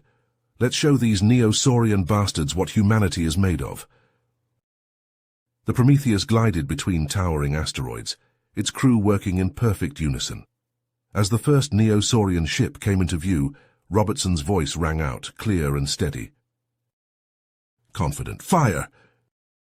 The Prometheus's particle cannons roared to life, lancing through the void and striking the lead Neosaurian ship.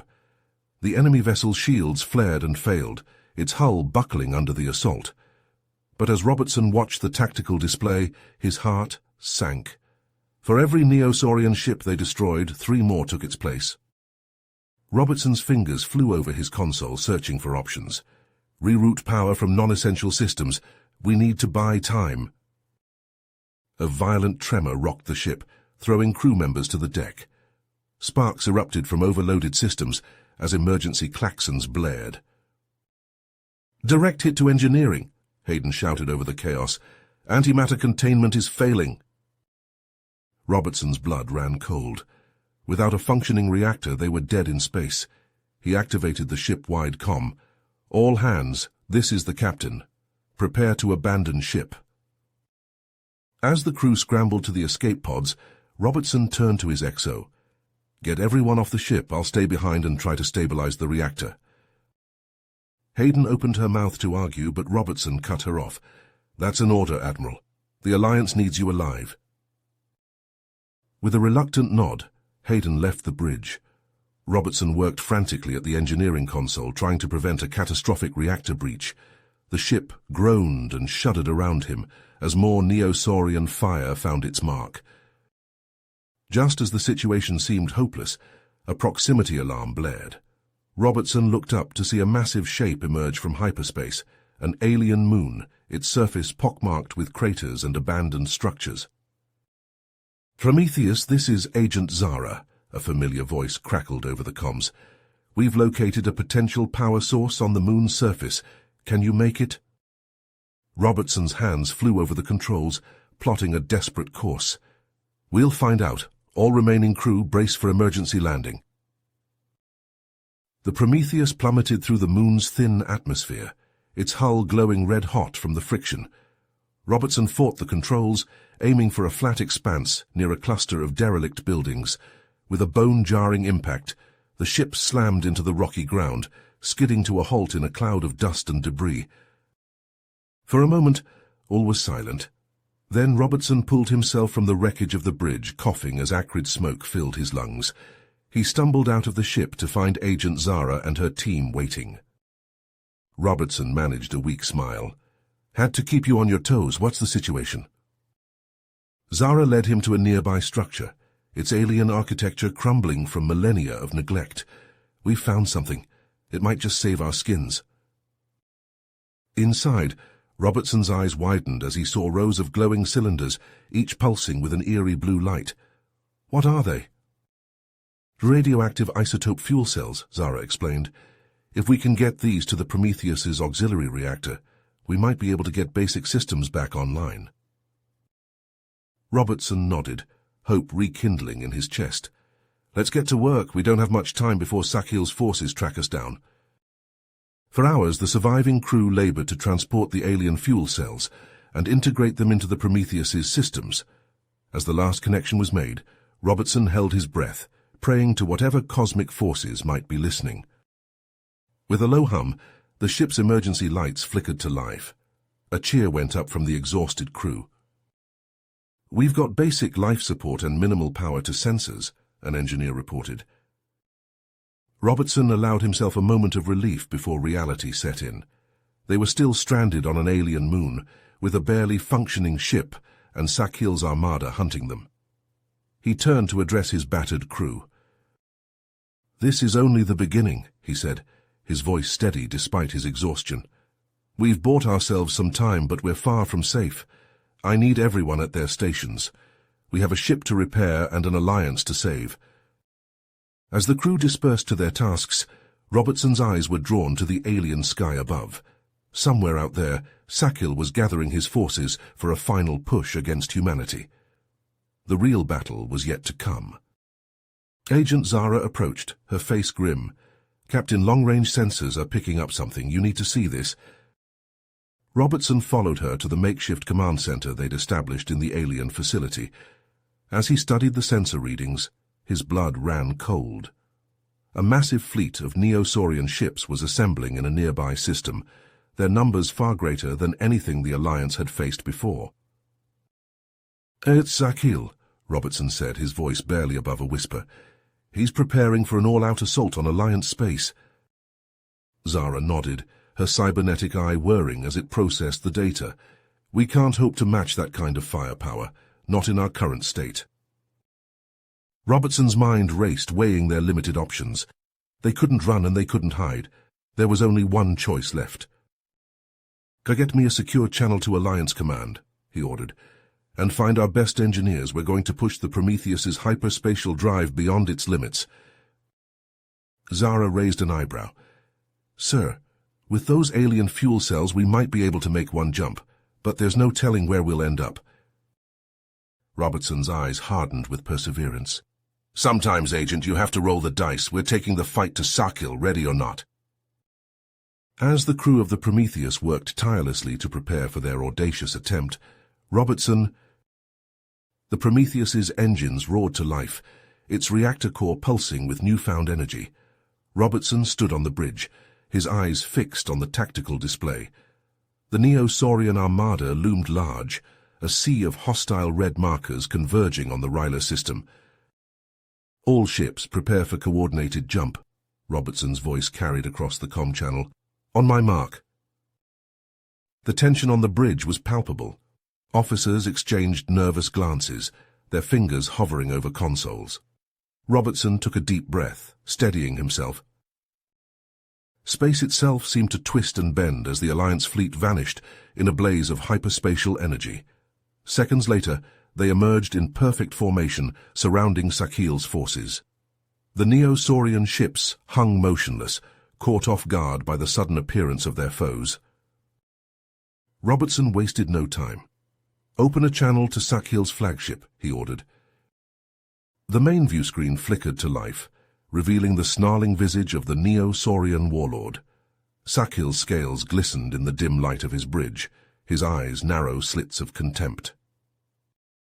Sakhil, Robertson's voice was steady, unwavering. Stand down your forces and surrender unconditionally. This is your only warning.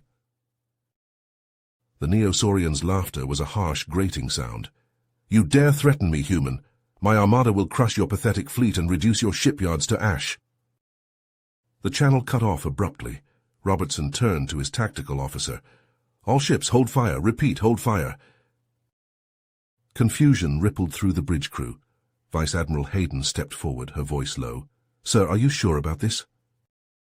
Robertson nodded, his eyes never leaving the tactical display. "Trust me, Hayden, we need to draw them in." The Neosaurian fleet surged forward, their weapons blazing to life. Energy beams and plasma torpedoes slammed into the Alliance ship's shields. The Prometheus shuddered under the assault. Robertson gripped the arms of his command chair, watching as Sakil's forces pressed their attack. Minutes stretched into an eternity as the Alliance fleet weathered the storm. "Now!" Robertson's voice cut through the chaos. "Execute Plan Delta." The Prometheus's dark energy weapon powered up, its reality-warping energies building to a crescendo. Simultaneously, Alliance cruisers vanished in a series of precisely timed micro-jumps. A beam of pure darkness lanced out from the Prometheus, carving through space itself. It struck the Neosaurian line just as Alliance cruisers materialized in their midst. Gravitic lances and antimatter torpedoes erupted from point-blank range, tearing into the enemy formation. Sakil's flagship, a massive dreadnought, disintegrated under the focused fire. The Neosaurian fleet, suddenly leaderless, broke formation and scattered. "Pursuit course," Robertson ordered. "Don't let them regroup." The Alliance ships gave chase, picking off fleeing Neosaurian vessels one by one. Victory seemed assured until a proximity alarm blared across the Prometheus's bridge. "Sir," the sensor officer's voice was tinged with panic. "Sakil's dreadnought, it's not destroyed. They're powering up some kind of weapon." Robertson's blood ran cold as he saw the massive energy signature building within the crippled Neosaurian flagship. Its target was clear, the Ryler shipyards. "Helm full power to engines," Robertson barked. "Get us between that beam and the shipyards." The Prometheus's antimatter reactor screamed in protest as the ship accelerated, pushing itself to the limit. Robertson felt the deck plates vibrate beneath his feet as they closed the distance. "Activate the dark energy field!" Robertson's order came just as Sakil's dreadnought fired. A blinding lance of plasma erupted from the dying Neosaurian ship, racing towards the vulnerable shipyards. The Prometheus's dark energy weapon fired, creating a massive bubble of distorted space-time directly in the beam's path. The collision was cataclysmic. Reality itself seemed to bend and warp as the two forces met. The plasma beam dispersed, its energy scattered harmlessly into space, but the cost was dire. Alarms blared throughout the Prometheus as systems failed across the ship. The bridge lights flickered and died, plunging the crew into darkness. Robertson felt the ship list to one side as its engines cut out. As emergency power slowly brought minimal systems back online, Robertson surveyed the silent battlefield. The Neosaurian threat had been broken, but at a terrible price. The Prometheus, humanity's greatest weapon and symbol of hope, drifted lifeless among the stars. Robertson closed his eyes, feeling the weight of command settle heavily on his shoulders. They had won the day, but the road ahead remained uncertain. As Alliance rescue ships approached, he couldn't help but wonder what new challenges awaited them in the vast, uncharted reaches of the galaxy. The wreckage of the Prometheus drifted silently through space, its once proud hull now scarred and broken. Rescue shuttles swarmed around the crippled vessel, their searchlights cutting through the darkness as they sought survivors. Inside the ruined bridge, Marcus Robertson lay pinned beneath a fallen support beam. Blood trickled from a gash on his forehead as he struggled to stay conscious. The acrid smell of burnt circuitry filled his nostrils, and sparks rained down from damaged consoles. "Captain, can you hear me?" a voice called out, muffled by debris. Robertson tried to respond, but could only manage a weak groan. He heard the sound of metal scraping against metal as rescuers worked to clear a path. Finally a gap opened, and a suited figure crawled through. "We've got you, sir," the rescuer said, carefully lifting the beam. "Just hold on."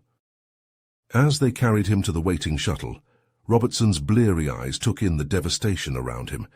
The Prometheus, humanity's greatest achievement, reduced to twisted metal and shattered dreams. Weeks later, Robertson stood before the Alliance leadership in Earth's Central Command. The wounds on his body had healed, but a deeper pain lingered in his eyes. He surveyed the room, noting the mix of hope and uncertainty on the faces before him. "The Prometheus represented our will to survive, our refusal to be conquered," Robertson began, his voice steady. "But in our struggle against the Neo-Saurians, we risked becoming that which we fought against." Murmurs rippled through the assembled leaders. Robertson pressed on. "We stand at a crossroads. We can continue down the path of militarization, or we can forge a new direction, one of exploration and diplomacy." He activated a holographic display, revealing the sleek design of a new vessel. "I present to you the Meridian Initiative, a deep-range explorer, powered by a fusion of our allies' hyperspatial technologies. Its mission? To chart the unknown and establish peaceful contact with new civilizations." The room erupted in a cacophony of voices. Admiral Voss, a hardline military leader, stood up. "This is madness. We should be consolidating our power, not chasing fairy tales." Robertson held up a hand, silencing the room. "We've proven we can fight. Now we must prove we can coexist. I nominate Captain Idaran Kresh to lead this mission." The debate raged for hours. Robertson worked tirelessly, moving from one group to another, persuading, cajoling, and sometimes outright bargaining. In a quiet corner, he met with Vice Admiral Hayden. "I need your support on this, Hayden," Robertson said, his voice low. "But I know you have concerns." Robertson leaned in. "That's why I want you and your Marines on board, quietly, a safeguard just in case." After days of negotiation, the vote was called. Robertson held his breath as the results were tallied. By a narrow margin, the Meridian Initiative was approved. Construction began immediately. Robertson stood on an observation deck, watching as the first hull plates were put into place. The shipyard buzzed with activity, a testament to interstellar cooperation. Agent Zara appeared at his side, her cybernetic eye whirring as it scanned the construction. "It's impressive," she admitted, "but after everything we've been through, do you really think this can work?" Robertson turned to her, a small smile on his face. "It has to, Zara. The alternative is endless war. This is our chance to break that cycle." As the Meridian took shape, so too did its crew manifest. Scientists, diplomats, and explorers from across the Alliance volunteered for the mission. Robertson watched as the dream he had fought so hard for began to become reality. The journey ahead was uncertain, fraught with unknown dangers, but as Robertson looked out at the stars, he felt a glimmer of hope. The Meridian would carry not just the best and brightest of the Alliance, but the hopes and dreams of countless civilizations. It was a gamble, yes, but one worth taking. For in the vast expanse of space, perhaps they would find not just new worlds and new life, but a new understanding of their place in the cosmos. The age of warfare was ending. The age of exploration had begun. The Meridian's sleek hull gleamed under the harsh lights of the space dock, its smooth contours a testament to the alliance of technologies that had birthed it. Robertson stood beside Captain Idaran Kresh on the observation deck, watching as technicians scurried across the ship's surface like ants on a colossal silver fruit. "Final systems check is underway," Kresh reported, his multifaceted eyes reflecting the ship's hull. "We're on schedule for launch in 72 hours. Robertson nodded, but his eyes narrowed as he spotted a commotion near one of the maintenance airlocks. "What's going on down there?" Before Kresh could answer, Robertson's comm unit buzzed.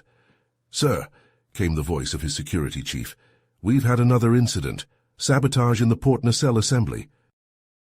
Robertson's heart made. "That's the third this week. Increase security protocols immediately."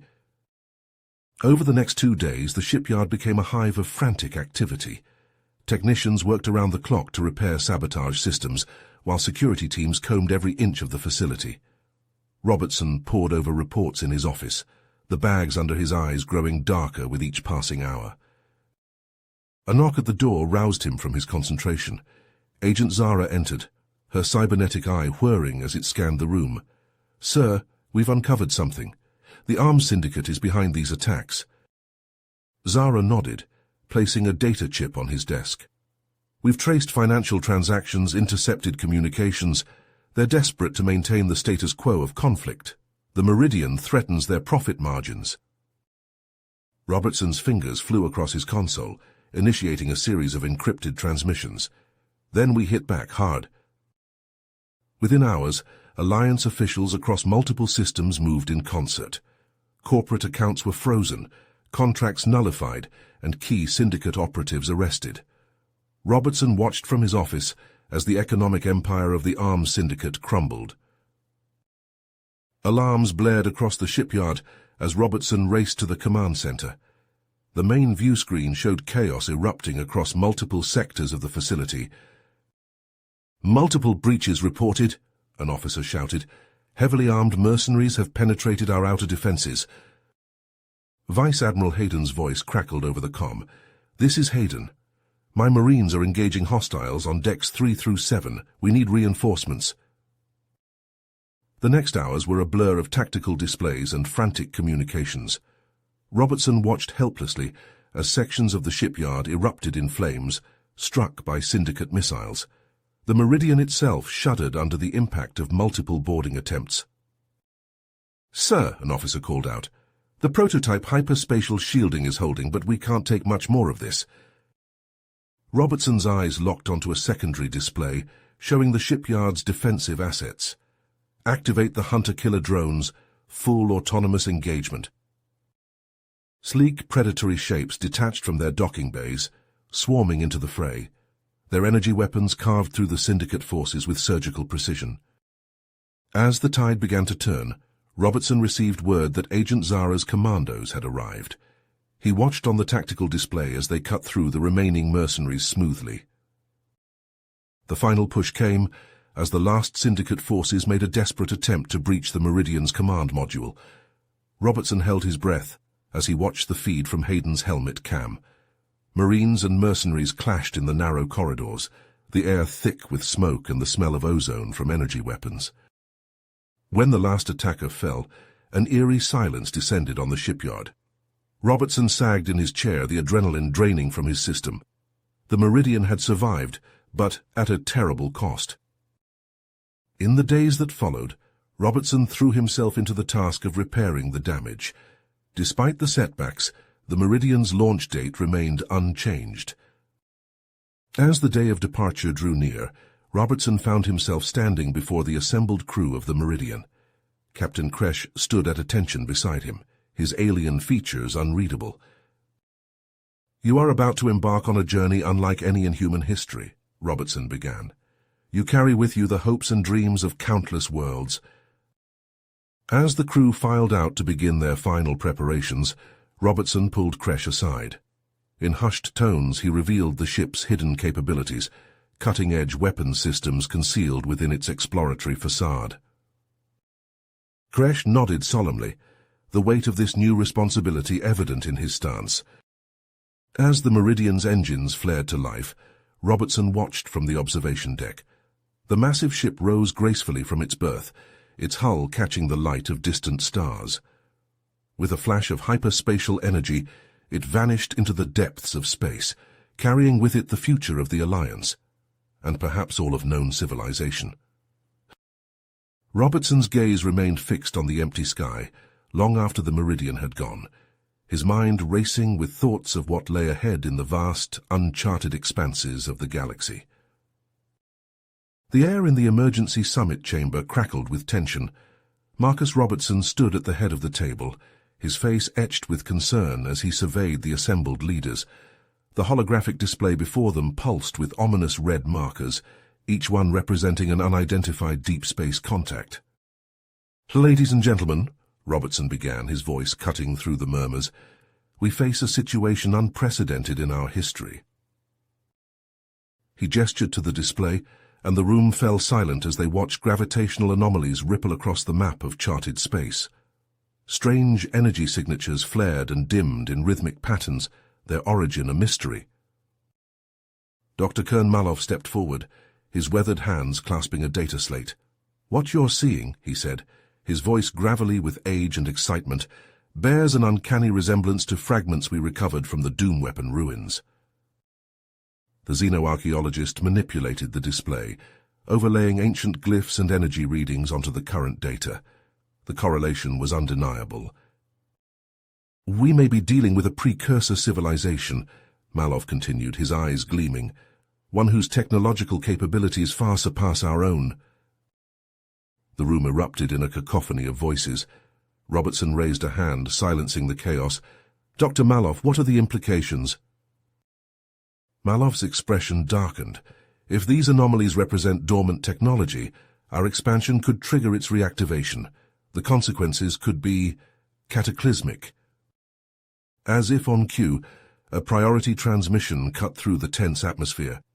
Captain Kresh's holographic form materialized above the table, his alien features set in a mask of persistence. "Central Command, we've intercepted non-terrestrial data streams," Kresh reported. "Request permission to investigate the source." Vice Admiral Hayden surged to his feet. "Absolutely not. We can't risk—" Kresh cut him off. "With all due respect, Admiral, this may be our only chance to understand what we're facing." Robertson locked eyes with the Meridian's captain. "Proceed with caution, Kresh. We'll be monitoring your progress." As the transmission ended, Robertson turned to find Agent Zara at his side, her cybernetic eye whirring as it processed the data. "We need a fallback plan," she said, her voice low. Robertson nodded. "Assemble a shadow force, stealth frigates, recon squadrons. They'll trail the Meridian, ready to extract or engage if necessary." Weeks stretched into months as the Meridian probed deeper into uncharted space. Robertson found himself spending countless hours in the command center, poring over the scant data trickling back from the expedition. Then, on a day like any other, alarms blared across the facility. Robertson rushed to the main display, his heart pounding as he took in the image before him. There, at the edge of known space, hung an impossibility. A massive structure defied the laws of geometry, its form twisting in ways that hurt the eyes to follow. It dwarfed the Meridian, which appeared as a mere speck against its vast bulk. "Kresh is leading an away team to investigate," an officer reported. Robertson clenched his fists, willing the expedition to exercise caution. But as he watched, horror unfolded before his eyes. The alien megastructure pulsed with awakening energy. Kresh's frantic transmissions cut through the shock gripping the command center. "It's activating. Energy build-up beyond anything we've ever seen." Vice Admiral Hayden's voice crackled over the comms. "To hell with protocols. All units engage." Robertson watched helplessly as stealth frigates decloaked, unleashing a barrage of gravitic missiles against the ancient construct. The Meridian shuddered under the onslaught of energy waves, its hull straining against forces it was never designed to withstand. In the chaos, Robertson locked eyes with Zara. She nodded once, then vanished from the room. Moments later, a new fleet signature appeared on the tactical display. Experimental destroyers, their hulls gleaming with untested technology, tore through space-time itself to reach the battle. "Zara, what have you done?" Robertson whispered. The answer came in a blinding flash as antimatter warheads detonated against the alien structure. The resulting explosion dwarfed supernovas, twisting the very fabric of reality. Robertson sank into his chair, the weight of their actions pressing down upon him. They had survived, yes, but at what cost? What forces had they now awakened in the dark between the stars? The silence in the command center was deafening, broken only by the soft beep of sensors scanning the void for signs of a threat they had unleashed upon themselves. The Meridian limped through the void, its once pristine hull now scarred and blackened. Inside the bridge, Captain Idaran Kresh gripped the command console, his eyes fixed on the approaching outline of Alliance space. The crew worked in tense silence, the weight of their discovery pressing down on every soul aboard. As they docked, Robertson waited in the airlock, his face etched with lines of worry. The moment the seal hissed open, Kresh stepped through, datapad in hand. Minutes later, they stood before the assembled High Command. Kresh's fingers danced across the holographic display, bringing up images of the alien megastructure. It defied comprehension, Kresh explained, his words clipped and precise. Angles that shouldn't exist, materials unknown to our science, and the energy readings. He paused, swallowing hard. They were off the charts. The room fell silent as the implications sank in. Robertson leaned forward, his fist clenched against the table's edge. "And you're certain it was about to activate?" Kresh nodded, bringing up a new set of data. "These energy signatures started moments before Admiral Zara's attack. They've continued ever since, growing stronger by the day."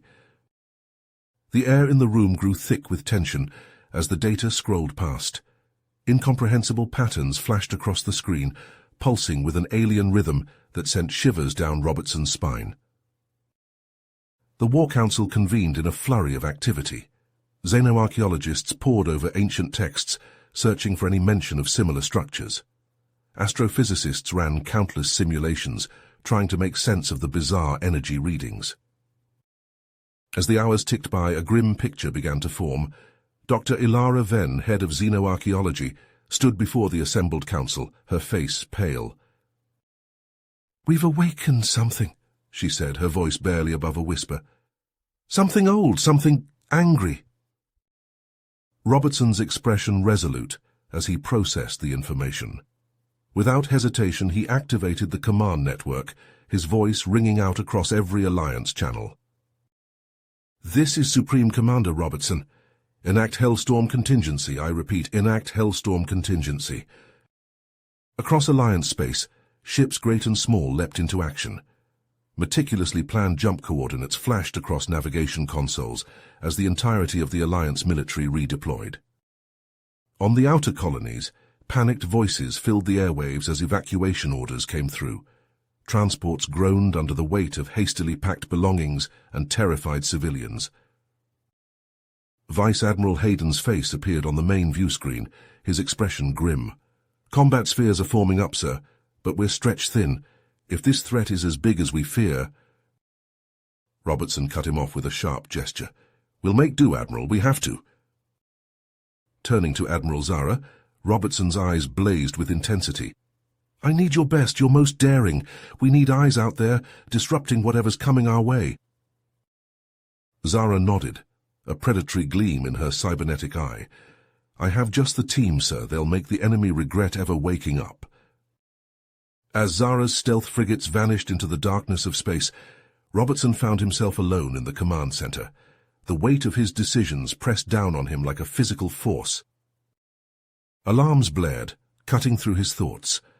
On the main display, a sea of red dots appeared, each one representing an alien energy signature. They pulsed and swirled, forming intricate patterns that hurt the eyes to follow. Robertson's blood ran cold as he realized the truth. This was no mere invasion force. This was an intelligence beyond human understanding, awakened and enraged. Outside, the sky above the Alliance's core worlds turned day into night, as countless defense platforms took up position. On the ground, civilians huddled in reinforced shelters, the constant wail of sirens, a grim reminder of the threat looming just beyond the stars. In shipyards across Alliance space, assembly lines roared to life. Mjolnir-class fighters rolled off production lines by the hundreds, their antimatter warheads gleaming with deadly promise. Massive Ragnarok platforms lumbered into orbit, their gun batteries already tracking unseen targets.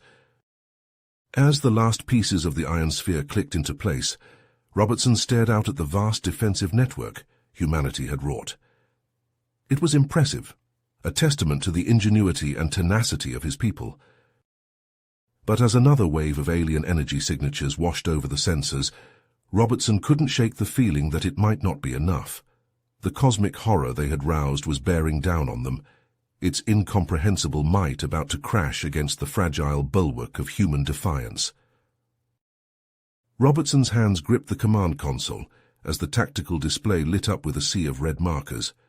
The anomalous energy signatures closed in on the outer colonies, each blip representing untold destruction. "Initiate full evacuation protocol," he barked. "All outpost worlds now." Klaxons blared across a dozen systems. On colony after colony, panicked civilians scrambled onto transports. Children clutched stuffed animals. Adults lugged hastily packed bags. The ships groaned under the weight of millions, fleeing deeper into Alliance space. Admiral Hayden's voice crackled over the comm. "Defensive positions locked, sir. Ragnarok platforms are online." Robertson nodded, watching as the massive antimatter weapons platforms lumbered into orbit around key worlds. Their gun batteries tracked unseen targets, ready to unleash devastation. The enemy struck without warning. Space itself tore open, fractal rifts spewing forth swarms of geometric nightmares. Alliance techs dubbed them Reavers, autonomous drones of impossible design. "Energy spike!" a sensor officer shouted. A hellish beam lanced out from the lead Reaver, carving through an outpost's shields with minimal resistance. The station crumbled, atmosphere venting in silent screams. "Launch Mjolnir squadrons," Hayden ordered. Strike fighters poured from carriers, their experimental weapons primed. As they closed with the Reavers, space warped around them. Torsion fields lashed out, twisting metal and energy alike. Reaver drones crumpled, their alien geometries failing under the onslaught. But for each one destroyed, 3 more phased into existence. The sky filled with dueling energy beams and explosions. Robertson watched grimly as outposts winked out one by one. Then the main sensor array lit up with an impossible reading. "Sir," the tech's voice quavered, "we're detecting something big." The enemy armada emerged, vast structures that defied comprehension, their very presence warping the fabric of reality. Focused beams of pure annihilation lanced out, while spatial distortions swallowed Alliance ships whole.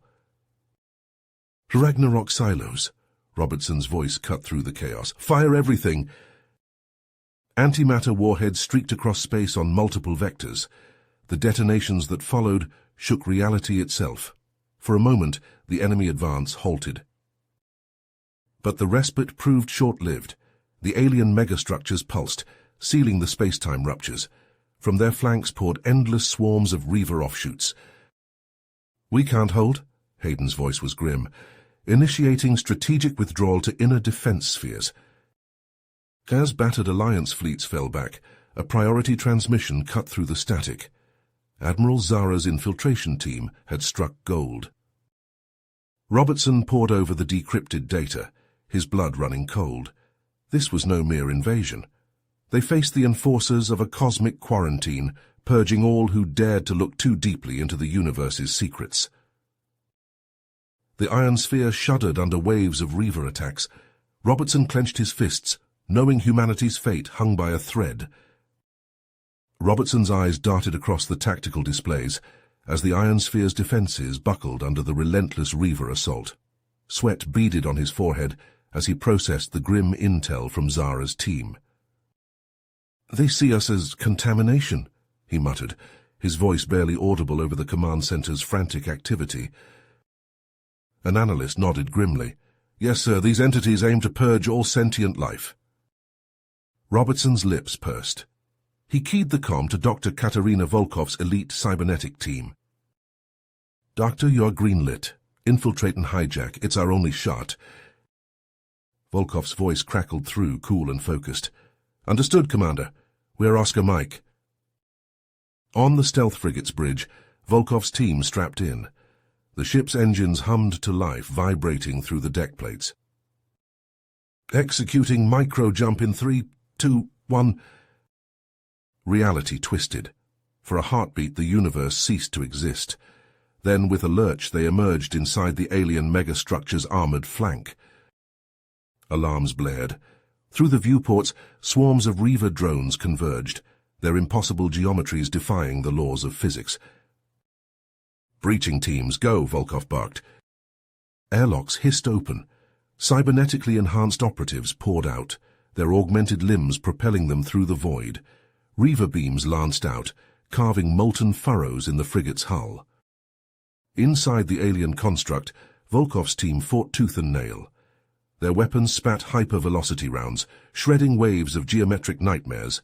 One operative fell, his chest caved in by a Reaver's torsion field. Volkov reached the command matrix, her cybernetic implants interfacing with alien tech. Her mind expanded, grappling with incomprehensible algorithms. "Deploying virus now," she gritted out, sweat pouring down her face. The polymorphic code wormed its way through the translocation systems. For agonizing seconds, nothing happened. Then, with a shudder, the alien defenses faltered.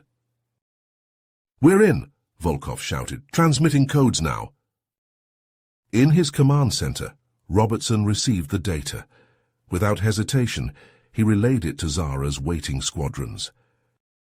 Zara's voice, tense but controlled, came through. Codes received, initiating jump to translocation nexus. Her stealth ships winked out of normal space. They reappeared deep within the enemy formation. Antimatter warheads primed. The synchronized detonation tore reality apart. The nexus vaporized in a blinding flash, destabilizing the entire enemy fleet. Hayden seized the moment. "All ships fire at will." The Alliance fleet unleashed hell. Gravitic lances punctured alien shields. Hellfire missiles streaked across the void, their warheads igniting in furious, expanding spheres of destruction. Space-time itself began to fray. Singularities bloomed like deadly flowers, swallowing Reaver squadrons whole. New rifts tore open, disgorging fresh horrors from beyond comprehension. Zara's final transmission cut through the chaos, garbled and desperate. "Evac, now, ruptures, critical." Robertson's hands flew across his console. "This is Supreme Commander Robertson. Emergency evacuation authorized. All ships execute blind jumps, now." Across the battle space, thousands of Alliance vessels engaged their hyperdrive cores. Civilian transports, their holds packed with terrified refugees, vanished into the night. The iron sphere itself shuddered. As the fabric of reality unraveled around them, Robertson felt the lurch of a hyperspatial jump. The command center dissolved into streaks of light. Behind them, an expanding vortex of cosmic destruction consumed everything in its path. The outer colonies, the alien armada, all of it swallowed by the unmaking of creation itself. In the vast emptiness between the stars, a scattering of hyperspace contrails marked humanity's desperate flight. Each one carried the weight of a species that dared to look too deeply into the abyss. The blinding flash of hyperspatial transit faded, revealing an alien starscape. Supreme Commander Robertson blinked, his eyes adjusting to the unfamiliar constellations that filled the viewscreen. His flagship, the Defiant, hung in the inky void at the edge of an uncharted dwarf galaxy, accompanied by a ragtag fleet of battered warships and civilian transports. "Status report," Robertson barked, his voice hoarse from hours of shouting orders during their desperate escape. Lieutenant Chen's fingers flew across her console. "Sir, sensors show no signs of pursuit.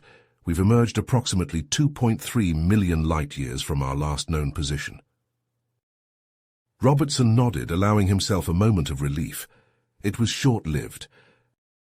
"Sir," Chen's voice cracked with urgency, "incoming transmission from Vice Admiral Hayden's Vanguard squadrons." The main viewscreen flickered to life, revealing Hayden's grim visage. Static crackled through his words. "Commander, the situation is unprecedented. The rifts we tore through space-time, they're spreading. Entire star systems are being torn apart." Robertson watched in horror as Hayden's feed showed footage of a once peaceful solar system. A colossal tear in reality ripped through space, swallowing planets whole. Rogue singularities danced through the void, their gravitational pull warping light itself. "Rally the fleet," Robertson ordered, his voice steady despite the chaos unfolding before him.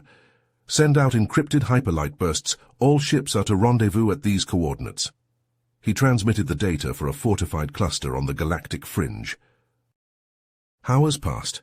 As the remnants of humanity limped through space, the Defiance hangar bay became a makeshift triage center, the deck slick with blood as medics worked tirelessly to save the wounded. In engineering, crews pushed antimatter reactors to their limits, desperately trying to maintain power to vital systems. As ships trickled in, each bearing scars of their harrowing escape, a pall fell over the bridge. Lieutenant Chen's voice was barely above a whisper. "Sir, Admiral Zara's infiltration force, they're not responding to hails." Robertson's eyes sharp. He'd sent Zara and her elite teams into the heart of the enemy's forces. Now they were unaccounted for. "Run a slipstream wake analysis," he ordered. "Find their last known trajectory." Minutes later, Chen's console beeped. "Sir, we've got it. Their blind jump took them deep into the Gamma Quadrant. It's a stellar graveyard out there." Robertson studied the data, his mind racing. The risks were astronomical, but he couldn't abandon Zara and her team, not after everything they'd sacrificed. Hayden's weathered face appeared on screen. Robertson didn't waste time with pleasantries. "Admiral, I'm tasking you with a rescue operation. Take the Ragnarok and whatever ships you need. Find Zara and bring her home."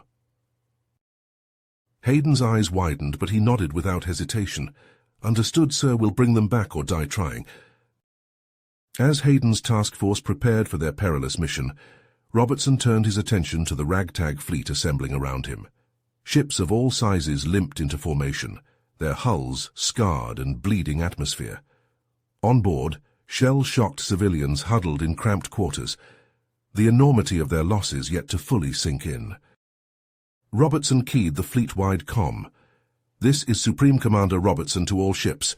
We've suffered losses beyond measure, but humanity endures. Rest now. Tend to your wounded. Repair what you can. Soon we'll face our greatest challenge yet." As he spoke, long-range sensors lit up with new warnings.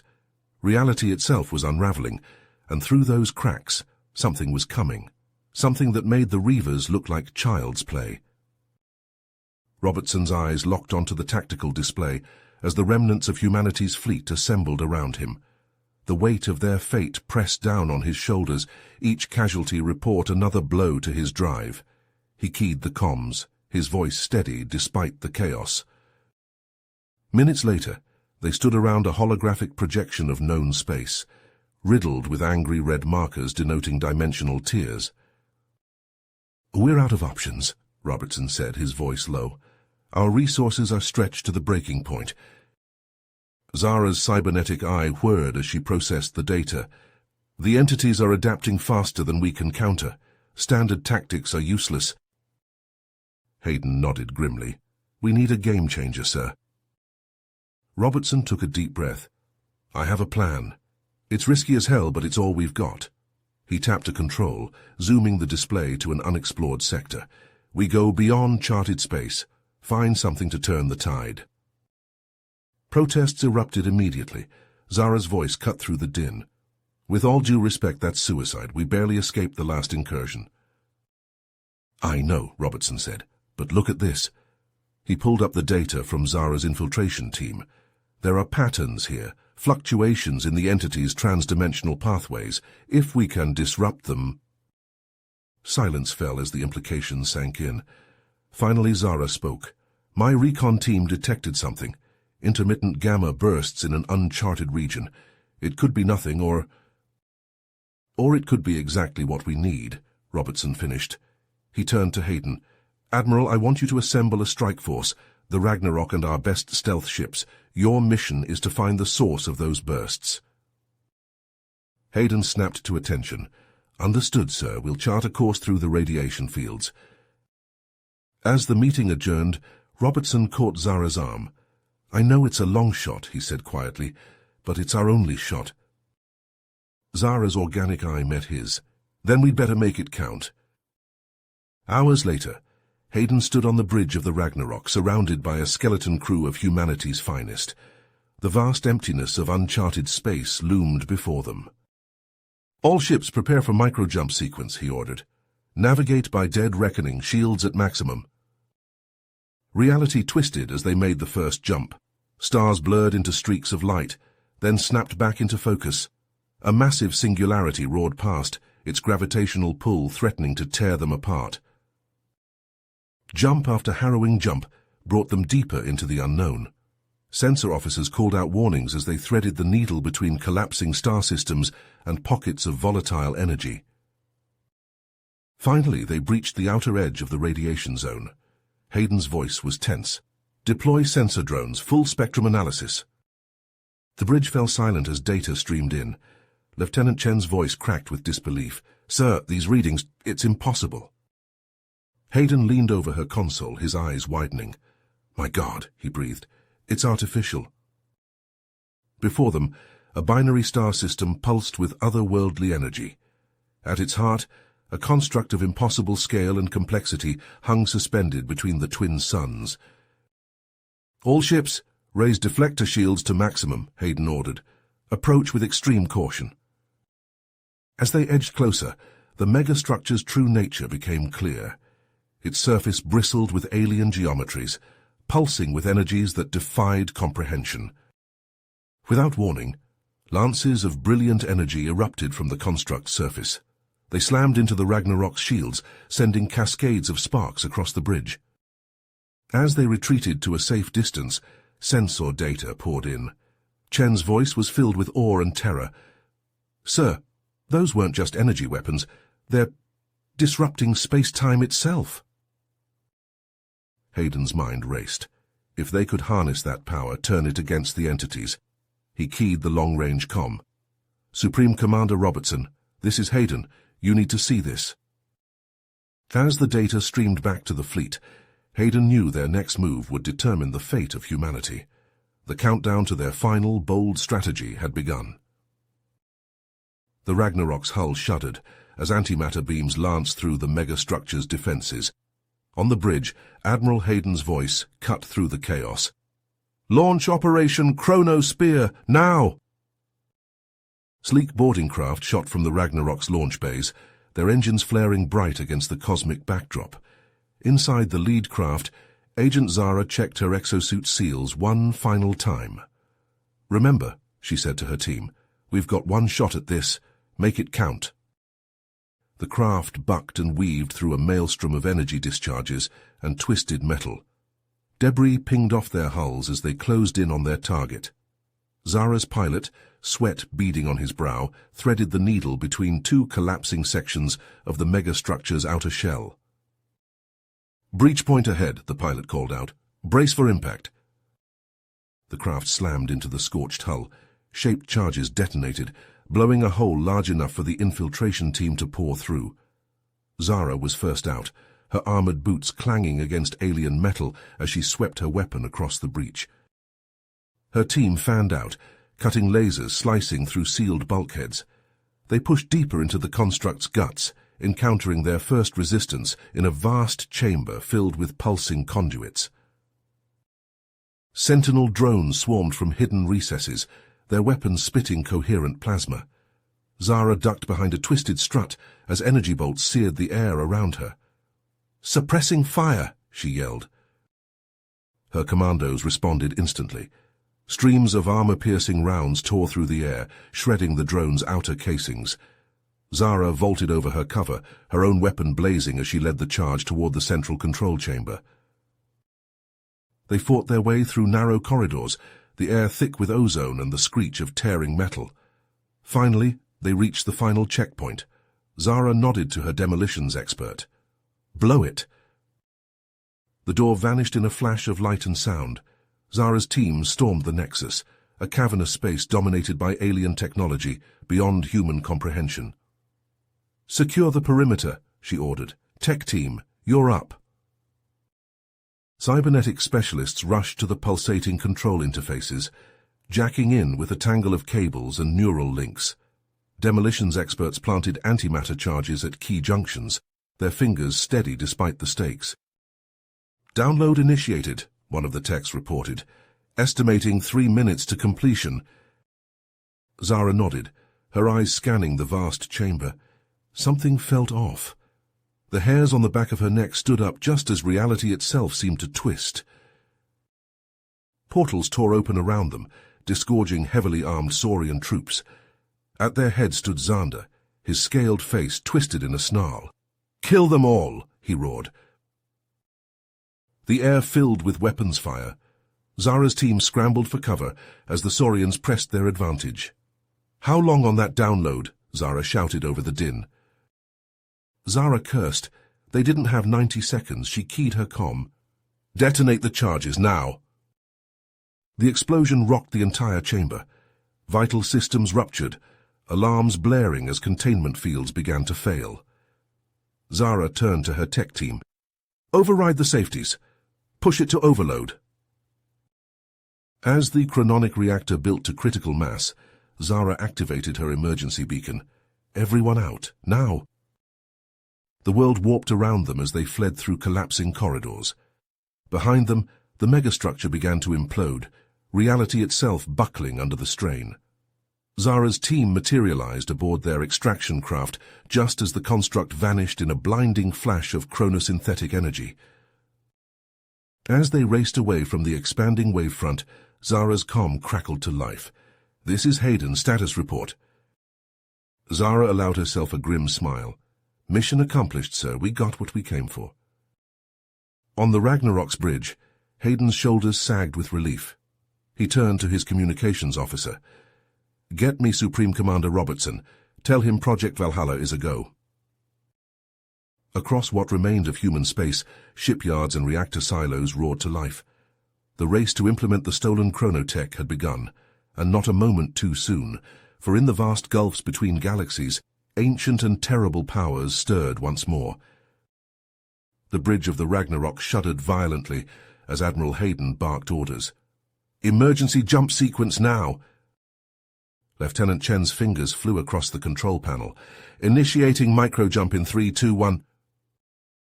Reality warped around them. Stars blurred into streaks of light, then snapped back into focus.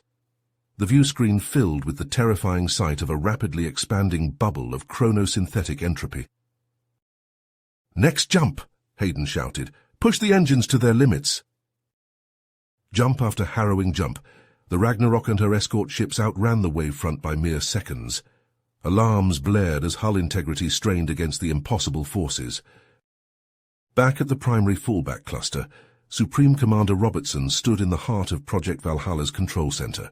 Sweat beaded on his brow as he watched antimatter reactors pushed beyond their design tolerances. Dr. Katerina Volkov's voice cut through the din. "Sir, we've successfully integrated the chrono-disruption algorithms, but the power requirements are off the charts." Robertson nodded grimly. "Do whatever it takes, Doctor. We're out of options." Volkov's team worked feverishly, their fingers dancing across holographic interfaces. Test firings of the chrono-disruptors sent shockwaves through the cluster. Robertson watched in horror as entire sections of orbital infrastructure flickered in and out of existence. "Dr. Volkov," he shouted, "what's happening?" "Temporal desynchronization," she replied, her voice tight with concentration. "We're working on stabilizing the emissions." Hours passed in a blur of frantic activity. Robertson felt the weight of humanity's fate pressing down on him as reports flooded in of cosmic entities breaching far-flung sectors. Finally, Volkov approached him. "We've achieved a measure of stability, sir, but to generate a field strong enough—" She hesitated. "We'll need to drain every ounce of antimatter in the cluster. It's a one-shot deal." Klaxons wailed as the cluster's reactors spooled up to maximum output. Robertson braced himself against a nearby console as the deck plating vibrated beneath his feet. A blinding azure beam erupted from the heart of the cluster, spreading outward at impossible speeds. On tactical displays, the first wave of trans-dimensional vanguards winked out of existence. But the true horror was yet to come. Vast, incomprehensible shapes pushed through the distortion field, their very presence warping the fabric of space-time. "All batteries, open fire!" Robertson roared. A hellstorm of energy lashed out against the invaders. Lesser constructs crumbled under the onslaught, but the largest entities shrugged off the attacks like raindrops. Robertson knew there was only one choice left. His voice was barely a whisper as he gave the final order. "Overload the reactors. Take it all down with us."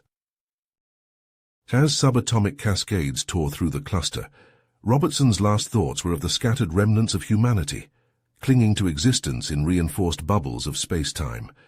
He could only pray it would be enough. Light years away, Admiral Hayden watched in awe and terror as the wavefront of the final detonation washed over the Ragnarok. For a moment, it seemed as if the very universe itself was coming apart at the seams. Then abruptly, silence fell. The sensors showed only a handful of human strongholds remaining, islands in a sea of utter desolation. Hayden slumped in his chair, exhaustion etched on his face. The battle was over, but the war had only just begun. The Ragnarok's command deck buzzed with tense activity as Marcus Robertson surveyed the holographic star map before him. The remnants of humanity's once vast territory had shrunk to a handful of glowing points, surrounded by a swirling maelstrom of interdicted space. "Status report on the chronokinetic barrier," Robertson demanded, his voice tight. A nearby technician's fingers flew across his console. "Barrier integrity at 37% and falling, sir. We're barely holding back the interdimensional incursions." Robertson's expression resolute. He keyed the ship-wide comm. "All senior staff to the war room now." Minutes later, the Ragnarok's leadership crowded around a circular table. Robertson wasted no time. "We need a new strategy. Our current defenses won't hold much longer." Agent Zara stepped forward, her cybernetic eye glowing faintly. "Sir, my team has detected encrypted Saurian communications. We've traced them to an uncharted binary system." A three-dimensional star chart materialized above the table. Zara highlighted a distant point. "Here, it's well beyond the front lines." "Or collaborators," Zara replied darkly. Robertson's mind raced. "Either way, it's our best lead. Hayden, assemble a stealth team. We're going in." Hours later, the Ragnarok emerged from a series of micro-jumps, materializing in the binary system's asteroid belt. Hayden stood on the bridge, studying the sensor readouts. "There," he pointed. "Intermittent energy spikes. Weapons fire." Robertson nodded. "Launch the strike teams." Heavily armed dropships detached from the Ragnarok's hull, weaving through the debris field. Inside the lead craft, Zara checked her gear one last time. The dropship landed with a thud on the asteroid's surface. Zara's team poured out, immediately encountering automated turrets. Plasma bolts sizzled through the vacuum as the commandos returned fire. "Push forward," Zara shouted through the comm. "We need to breach that bunker." They fought their way through winding corridors, the close quarters filled with the sound of gunfire and the acrid smell of ozone. Suddenly, a massive explosion rocked the entire facility. "Hayden to ground team," the Admiral's voice crackled. "We're initiating orbital bombardment. Get to the command center now." Zara's team redoubled their efforts, cutting through waves of Saurian defenders. They reached a heavily fortified door, behind which lay their target. "Breaching charges," Zara ordered. The door vanished in a flash of light. Inside they found Xander, the Saurian Emperor, badly wounded but defiant. "It's over," Zara said, her weapon trained on him. As the asteroid base crumbled around them, Zara's team extracted Xander and the surviving Saurians. Their dropship narrowly escaped, dodging chunks of superheated rock as they raced back to the Ragnarok. Back at the Alliance stronghold, Robertson watched as Dr. Volkov's team prepared for the neural scan. Xander lay strapped to a chair, surrounded by a web of pulsing cables. Xander's body convulsed as the psycho-incisive scanners probed his mind. Data streamed across nearby screens, revealing centuries of hidden history. Volkov's face paled as she interpreted the results. "Sir, the Saurians, they made a deal with the entities. They've been sacrificing other civilizations to save themselves." "Thousands," Volkov whispered. "But that's not all. The neural scanner, it contains coordinates, star charts, every world the Saurians betrayed." Robertson's eyes widened as the implications sank in. He turned to his assembled staff. "This changes everything. We now have the means to unite every surviving civilization against the entities." He stood, his voice filled with newfound purpose. "Begin preparations immediately. Project Kalki is now our top priority." As the room erupted into action, Robertson stared out at the stars. For the first time in years, he felt a glimmer of hope. The true war was about to begin. Robertson stood at the helm of the Ragnarok, his eyes fixed on the holographic display showing the vast expanse of interdicted space. The neural data extracted from Xander's mind flowed across screens, revealing countless star systems and coordinates. Lieutenant Chen's fingers danced across the control panel, encrypting hyperlight signal, broadcasting on all known frequencies. "To all surviving civilizations, we are the last bastion of resistance against an implacable cosmic foe. The Saurian Empire has betrayed us all. Join us, unite, or face extinction." Days stretched into weeks. The shield world shuddered under relentless assault. Chronosynthetic energy lashed against hardened defenses, each impact a stark reminder of their precarious existence. Robertson paced the bridge, sleep a distant memory. "Any response?" Chen shook his head. "Nothing, sir. Wait." A garbled transmission cut through the static. Alien script scrolled across the screens, quickly translated by the ship's AI. "We hear you. We come." The bridge erupted in controlled chaos as a battered fleet of sleek, organic-looking ships tore through the chronosynthetic barrier. Their hulls bore the scars of countless battles. More followed. Massive Vriloth dreadnoughts, their bioengineered forms dwarfing even the largest human vessels. Archon strike wings, their antimatter engines leaving trails of scintillating light. The insectoid hive ships of the Orthin, their machine minds interfacing directly with coalition systems. Robertson addressed the assembled fleet commanders, his words echoing across 100 alien bridges. "We stand at the precipice, united by the very force that sought to destroy us. Our differences are many, but our goal is one: survival." The coalition moved with purpose. Antimatter forges blazed in the void, fed by the expertise of a dozen species. Orthin nano-replicators churned out intricate components for massive interdiction arrays. Months of feverish work culminated in a single moment. Robertson stood before the activation console, his hand hovering over the final command key. The barrier flared to life, a shimmering wall of azure energy enveloping the coalition worlds. For the first time since the cosmic onslaught began, the attacks ceased. "We need a weapon," he said, "something to take the fight to them." Alien and human minds worked in concert, poring over captured Saurian tech and Reaver biomechanics. The breakthrough came when an Orthin hybrid interfaced directly with an Archon interdiction array. "Air chronocatapult," the hybrid buzzed, its eyes glowing with excitement. "We can punch through their dimensional barriers." Work began immediately. Entire star systems were stripped for resources. Xander and his fellow Saurian prisoners toiled under the watchful eyes of coalition guards, their labor a small penance for their betrayal. As the massive device took shape, the entities redoubled their efforts. The Aegis held, but for how long? Refugees huddled in reinforced bunkers, their eyes turned skyward. Robertson watched the chronocatapult's final components lock into place. A single shot, one chance to turn the tide. The entities howled their fury against the Aegis, probing for weakness. Time was running out. The shimmering azure barrier of the Aegis enveloped the coalition shield worlds, a testament to their united efforts. Yet Robertson stood before the holographic star map, his brow furrowed. The entities' relentless assaults continued to batter their defenses, each impact a stark reminder of their precarious position. "We need a game-changer," Robertson declared, addressing the diverse group of alien and human leaders gathered in the war room. "Our current strategy won't hold forever."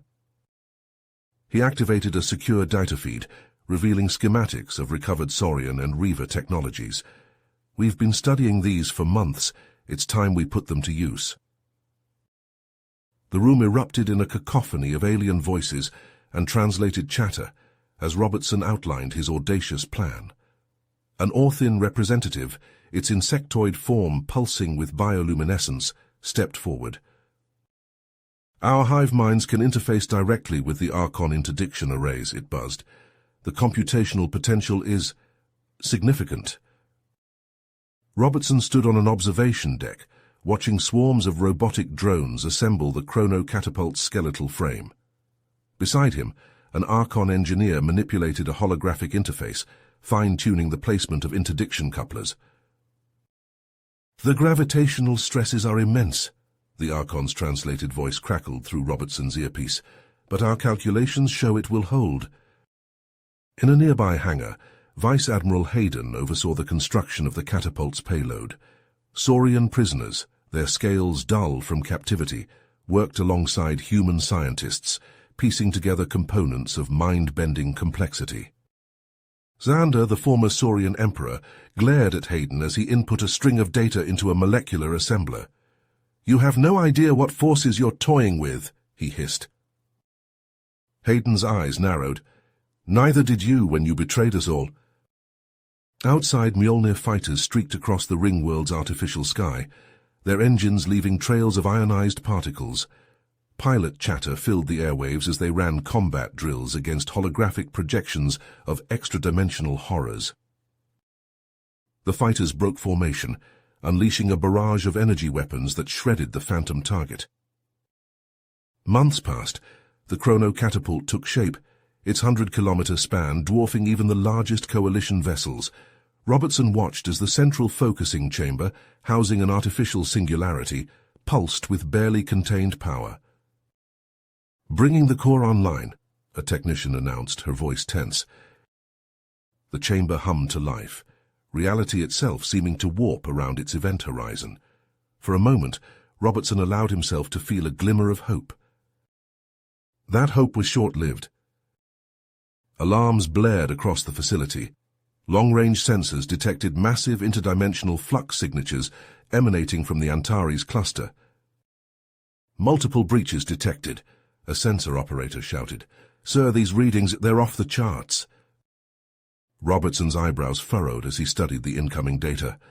The entities had changed tactics, unleashing vanguard behemoths of unprecedented scale. "Hayden," Robertson barked into his comm unit, "assemble the flotilla, we're taking the fight to them." Within hours, the Coalition's most advanced warships gathered near a strategic jump point. Robertson addressed the assembled crews, his voice resolute. "What we face may be beyond our comprehension," he said, "but we go now to safeguard everything we've built for the Coalition, for survival itself." The flotilla vanished in a series of precisely calculated micro-jumps, reappearing at the heart of the Antares cluster. As they emerged from hyperspace, the full horror of their situation became apparent. Vast, twisted forms burned through the fabric of reality itself. Geometries that defied Euclidean space writhed and pulsed, their very existence an affront to natural law.